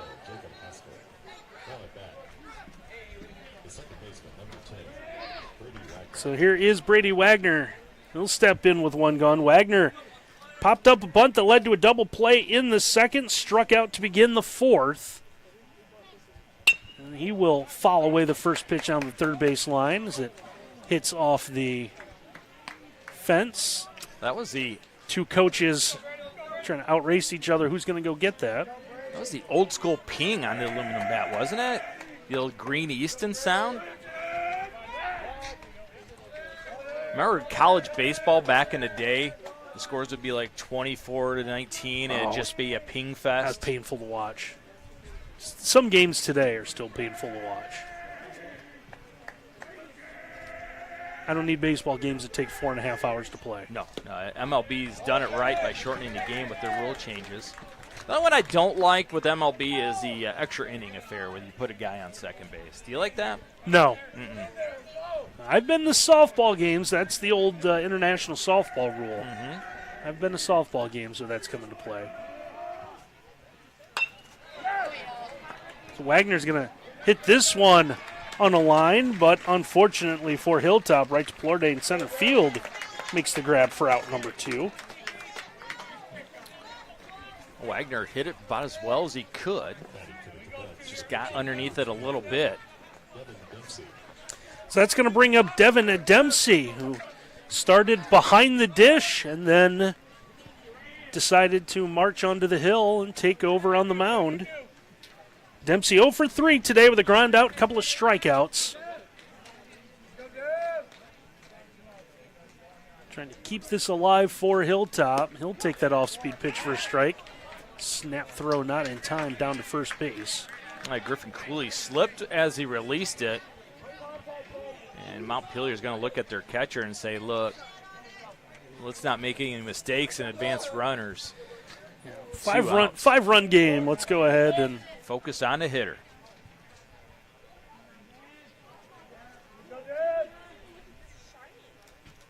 Oh, 1, that one will bounce in front of the plate. Cooley do a nice job of keeping that one in front of him. I'm not sure Cooley does his own laundry because that's a lot of work, man. My guy, Cooley, is just covered in dirt. Mom loves it every time he. Could be worse. Could be white pants, right? 1-1's going to be off the plate. Maybe we'll get a good shot of how there dirty. Look at it. There is not any jersey not hit with dirt somewhere. Can we give the player of the game to a mom who does the laundry? 2-1 offering. Good job Dempsey holding off that one. Has him count 3 balls and a strike in his favor. What do we do? You give a golden Tide Pod? What do we do? You just don't eat it, though. Make sure you don't eat that Tide Pod. Right? Bottle of laundry detergent? Sure. 3-1 offering. That one's going to stay high. So Dempsey will draw a walk. Puts 2 on for the Cadets with 2 gone. And it's going to bring up the catcher, Race Haynes. Haynes doubled and scored in the first, grounded out in the third, hit a foul pop-up to third base in the fourth. Base hit here might make things a little interesting as we play in the top half of the sixth.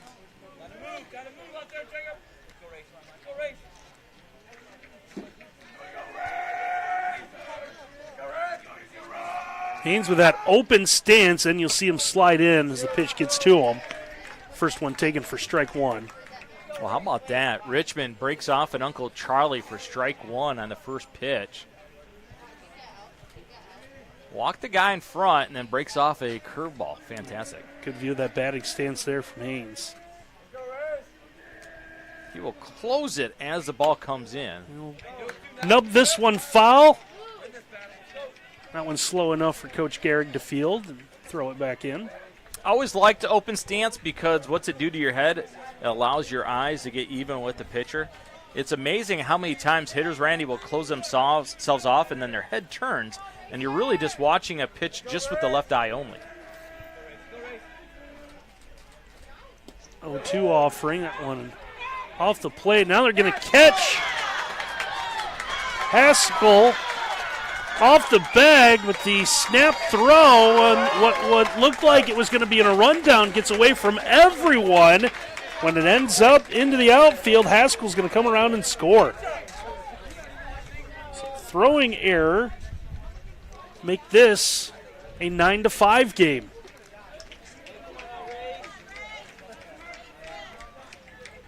You might have seen Coach Hutchison come out and talk to his guys quickly. He said, look, just knock it down.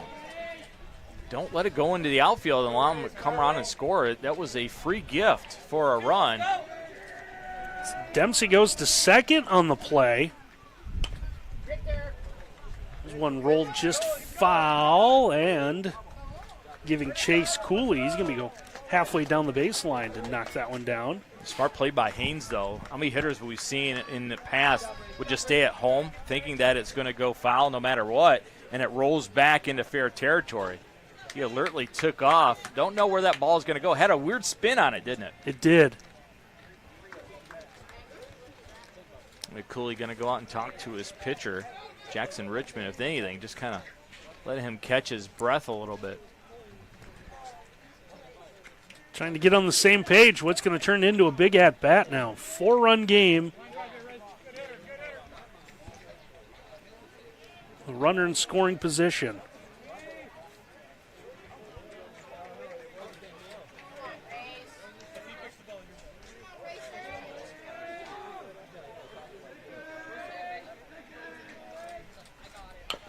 There's another one bounced foul. This one will hit off the front facing of the Montpelier dugout. So we'll do it again. 1 ball, 2 strikes.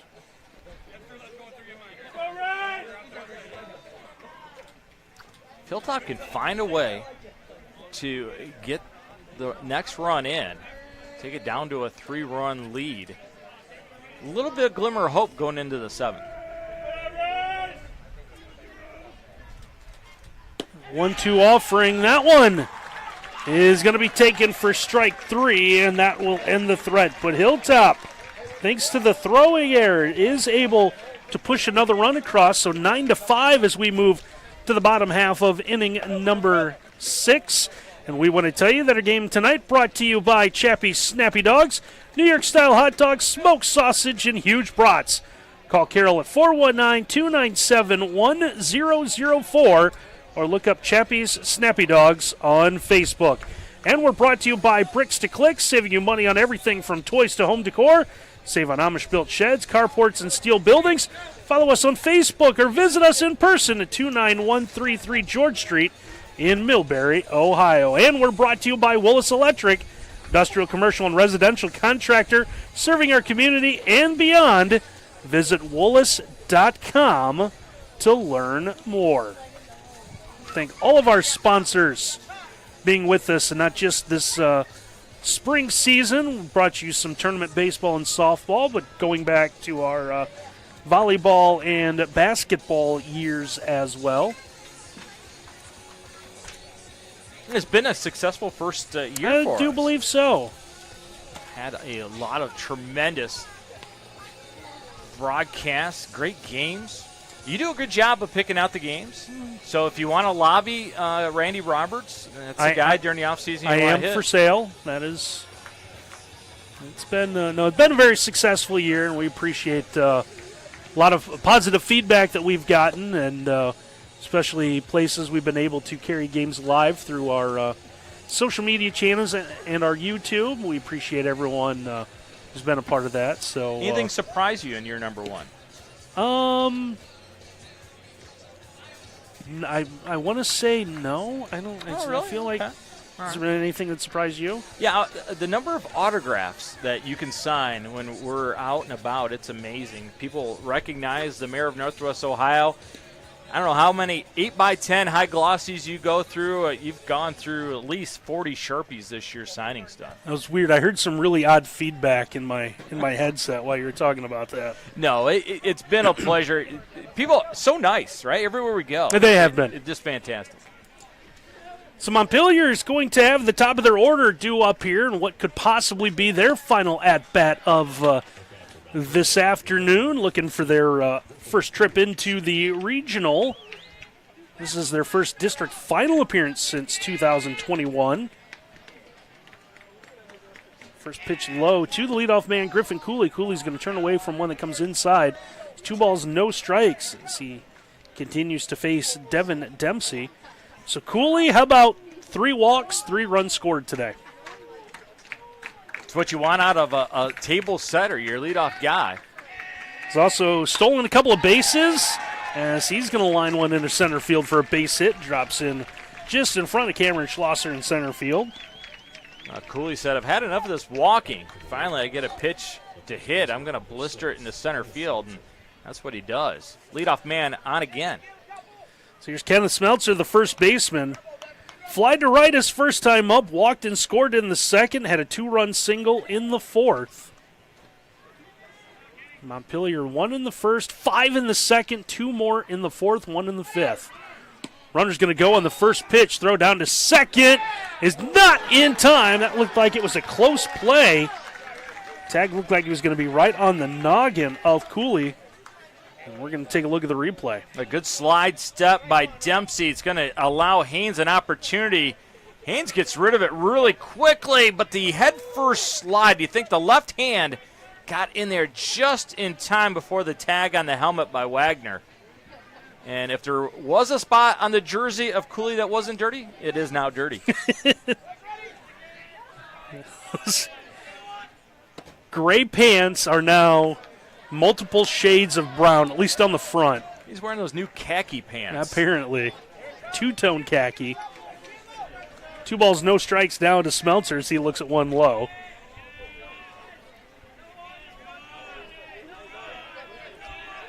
.20 offering comes in low as well. Smeltzer's got the count well in his favor. 3 balls, no strikes. Let's see what he does here.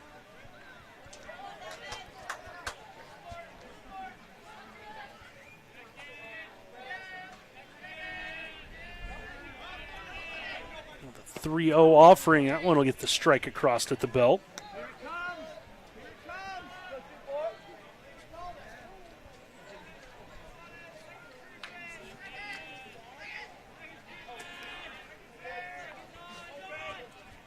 Now 3-1. Count's going to run full. 3 balls, 2 strikes. Still no one out from Montpelier here in the bottom half of the 6th. 3-2 offering. Not in time. Runner was going, and Cooley, throw to third was just mishandled by Dempsey, and when it ended up in shallow left center field, Cooley's going to come in to score. Smeltzer continued to run the entire way, and he's going to end up at second base. If you are just napping a little bit, even if you're resting your eyes, as Grandpa used to say, they will swipe a bag on you. Look at Cooley. Tremendous job forcing the throw at third. Throw goes away, and he is going to style and profile on his way to home plate. And Smeltzer heads up, taking second. So Landon Fackler, the shortstop, will now step in. 2 for 3 today with a couple of singles. He had a 2-run single, part of that big 5-run second inning.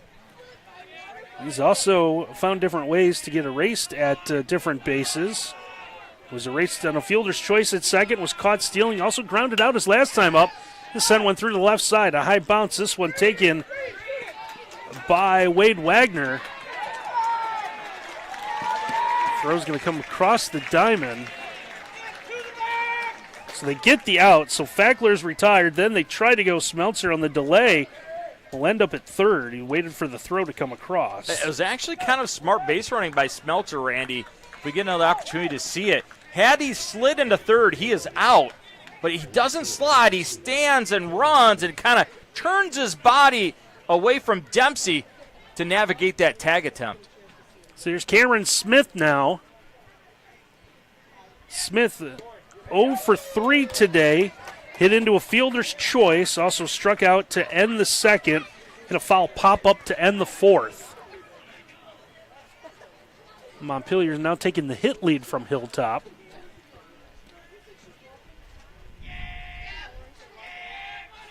The 0-1 is in eye level. That's going to even the count, 1 ball, 1 strike.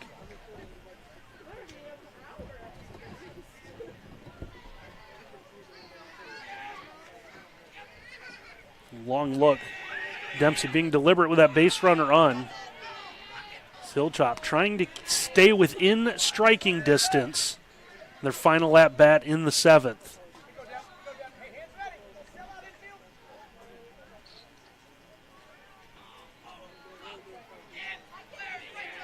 Long look at that runner. 2-1 off speed pitch. Stays just wide.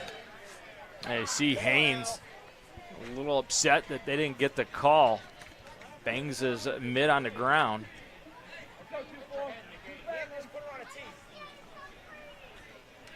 It's 3 balls and a strike, the count.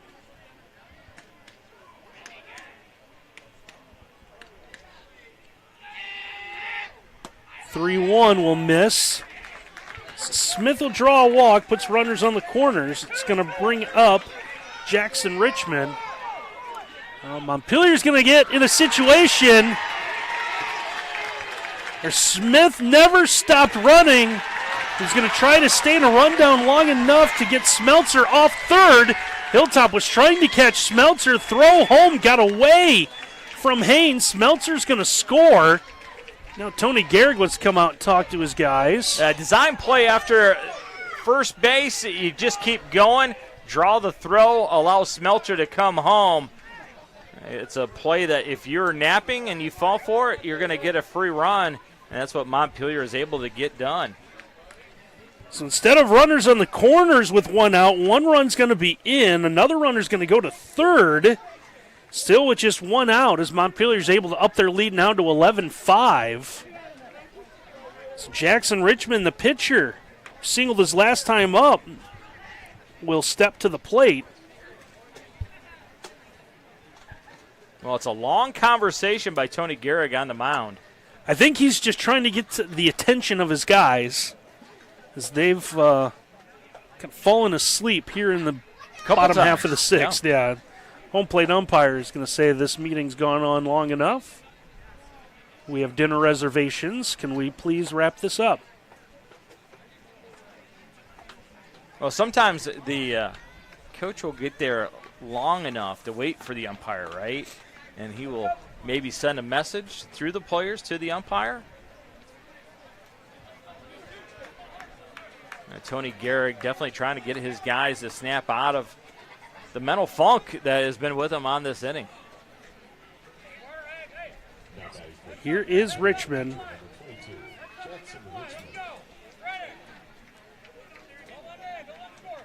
So Richmond has a runner at third with 1 gone. Montpelier leading this one 11-5. Now first pitch is going to bounce its way to the plate. Not far enough for Haynes. Trying to backhand the ball behind him. And it looked like that might have hit off either the side of the helmet or maybe the face of Smith. But he's going to slide in and score. Haynes takes a weird route to the ball. You want to go to the side that you're throwing to. So if you're going to go with the right hand, it goes to the right-hand side of the ball, pick it up and throw it. Goes to the left-hand side, so he has some almost like an option pitch back to home plate. Couldn't get anything on it. So now 12-5. Now if you're Montpelier, first one's going to be a comebacker right back to the mound. Dempsey, if nothing else, out of self-defense, was able to glove that and make the play. Second out of the inning. He kind of nonchalanted it, but it was a heck of a play, really. I was going to bring up, now at 12-5, if you're Montpelier, you're thinking about, can you find 3 more runs and end this an inning early? Now you got to do it with 2 gone on what was the hardest hit ball of the inning. But that's how it works, right? Hardest hit ball of the inning goes for an out. You've pieced together 3 runs. Yeah, you can put together runs without a hit. You're doing pretty well. So here's Jackson Staler, the second baseman, walked and scored in the second. Also hit a pop-up and a sacrifice bunt today. He's got the count in his favor. 2 balls, no strikes. So Cadets had this down 9-5, thinking they'd have a shot in their last at-bat. Now they're going to have a little bit of work to do. They're going to need at least 7 to stay alive as the 2-0 come inside for a strike.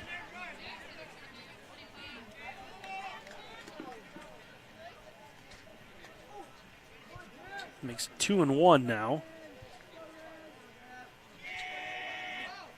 2-1 offering. That one will be off the plate.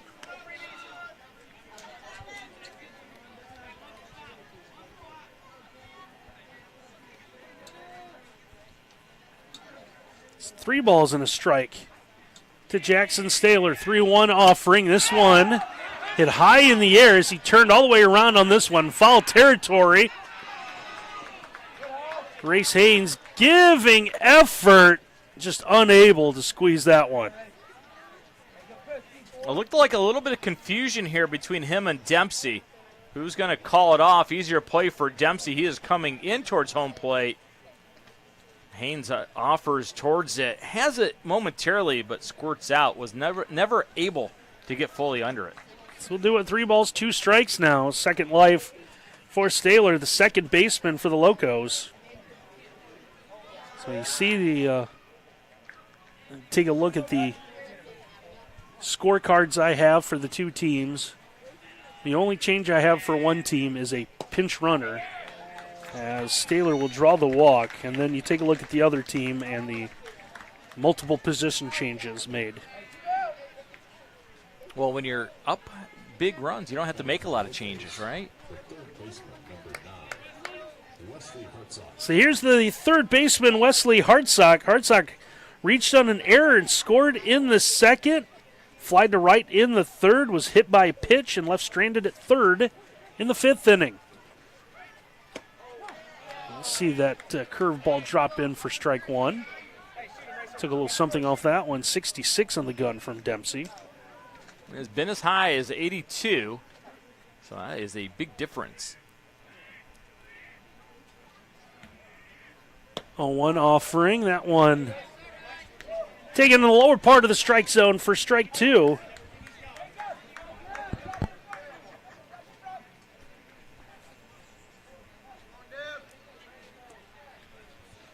So Hartsock behind. No balls, 2 strikes. Comes that 0-2 offering from Dempsey. This one stays high. Get a quick throw down to first. A good shot of all the Hilltop fans down the right field line. Lawn Chair City down there. Both communities did a good job showing up here today. They absolutely did. 1-2 pitch. Bounce its way in. Hayes trying to backhand that. Staler, pitch got away from everyone, able to move to second. That second inning for Montpelier took forever. They hung 5 runs on the board. This 6th inning is feeling just as long.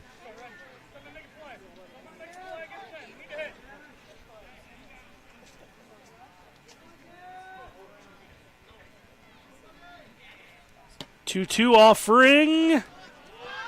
Just miss. Haynes thought they had the call. Held the ball there for a little bit. Dempsey thought they had it too.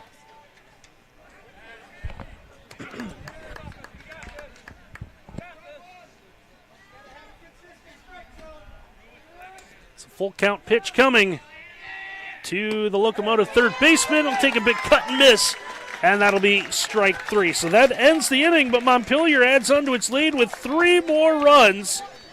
The Locos will carry a 12-5 lead into the 7th. We'll step aside here on NWOhio.live. This is Chip Wood. Stop by and see us at Bryan Ford as we celebrate 25 years of serving the tri-state. A lot has changed over the years, but one thing has not. We will work very hard to earn your trust and confidence every day. It's in our mission statement and in everything we do.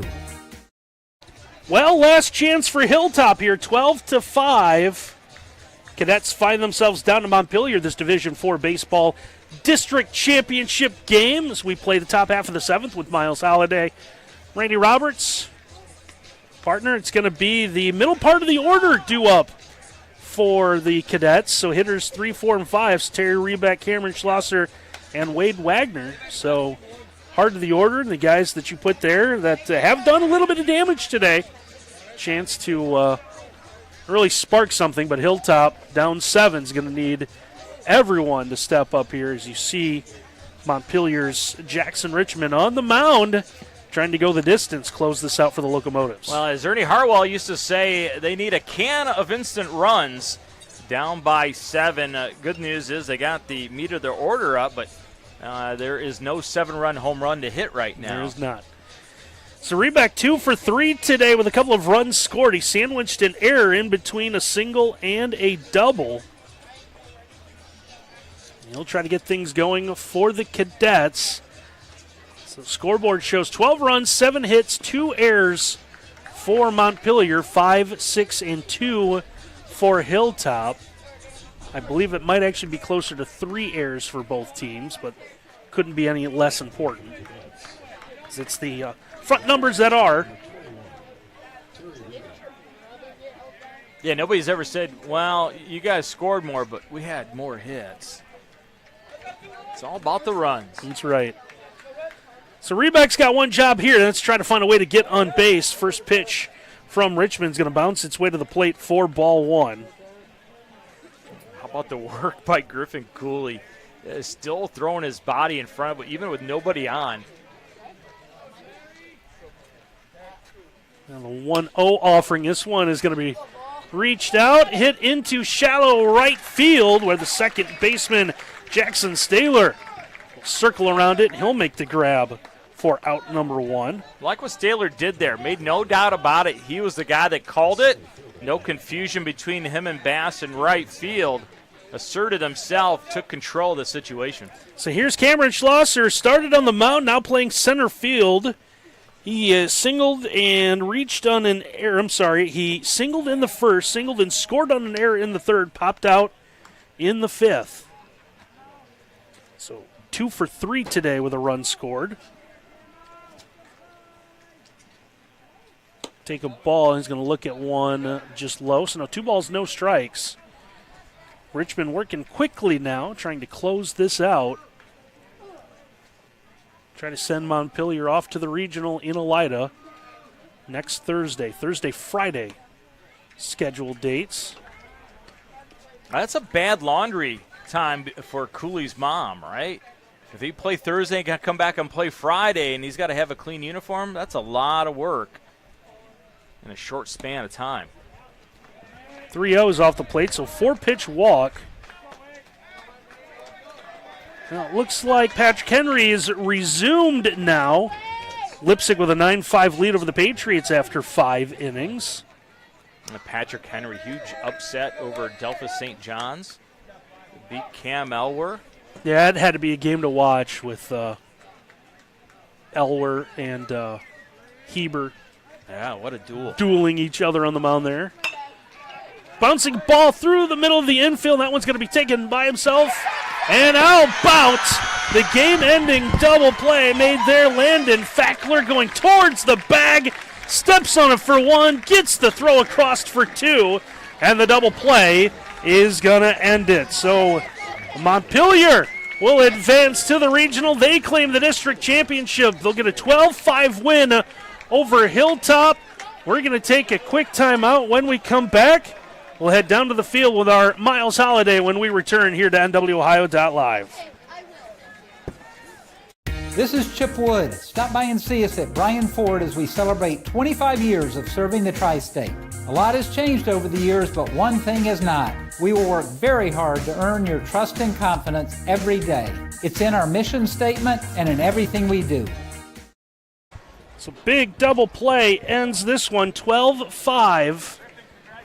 Montpelier's going to get the win. They're going to advance into the regional, knocking off the Hilltop Cadets. Good matchup here between the top 2 seeds in this district tournament. So the top 2 seeds, county rivals, league rivals as well, will finish this up as Miles Holliday is catching up with our player of the game. And we will see if we can head down to the field now with our Miles Holliday. Griffin, you guys now win the district. How cool does this feel? It's awesome. It's like from start of the season, this is our goal, winning league and then going far in the running tournament. Yeah, this was a team you're very familiar with. You're able to get your pitcher through a complete game. You're working as the catcher. How tough was it to nurse him through this one? It wasn't hard. I just let him do his job. I have full confidence in him and our defense, so just let him do his thing. Look at your uniform, my brother. You are about as dirty. Who does laundry, Mom or you? Mom. Mom deserves a big hug today, doesn't she? Yep. All right, you guys move on to Elida. This is a fun team. It looks like you guys really love playing with each other. What's it going to take for you guys to keep this thing going? Just keep playing our game. We don't have to change anything. Just play our game. Congratulations, man. Enjoy it. Thank you. Pigpen, man. He was dirty all game, but clean on the base pass, Randy. We needed to see the rest of the catcher's gear to come off just to see what the look is of those gray pants. Those gray pants didn't stay gray. Those are about 2 or 3 different shades of brown, all dirty, as the Montpelier team is going to get their awards here as they'll hand out some hardware in this district championship game. Again, Montpelier is going to end up getting the win 12-5. They knock off Hilltop. We want to thank everyone for making our day possible here in Bryan. Starts with a great athletic department for Bryan. Nathan Keel, the athletic director here. Teresa Kuzmal, the athletic secretary, stepping up as and she's been in charge today with Bryan's softball team playing. Nathan might be over watching the softball team, so TK really stepping up. But we love every time we come to TK, of course, we want to thank Ken Rieker for all the work he's done. Curtis behind the camera today as well, as we thank our crew for this great first year of sports on NWOhio.live. So 12-5, Montpelier's going to get the win over Hilltop. Top-seeded Locos are headed back to the regional in Elida next week. So for my partner Miles Holliday and our entire NWOhio.live crew, I'm Randy Roberts. Thanks for watching, everyone.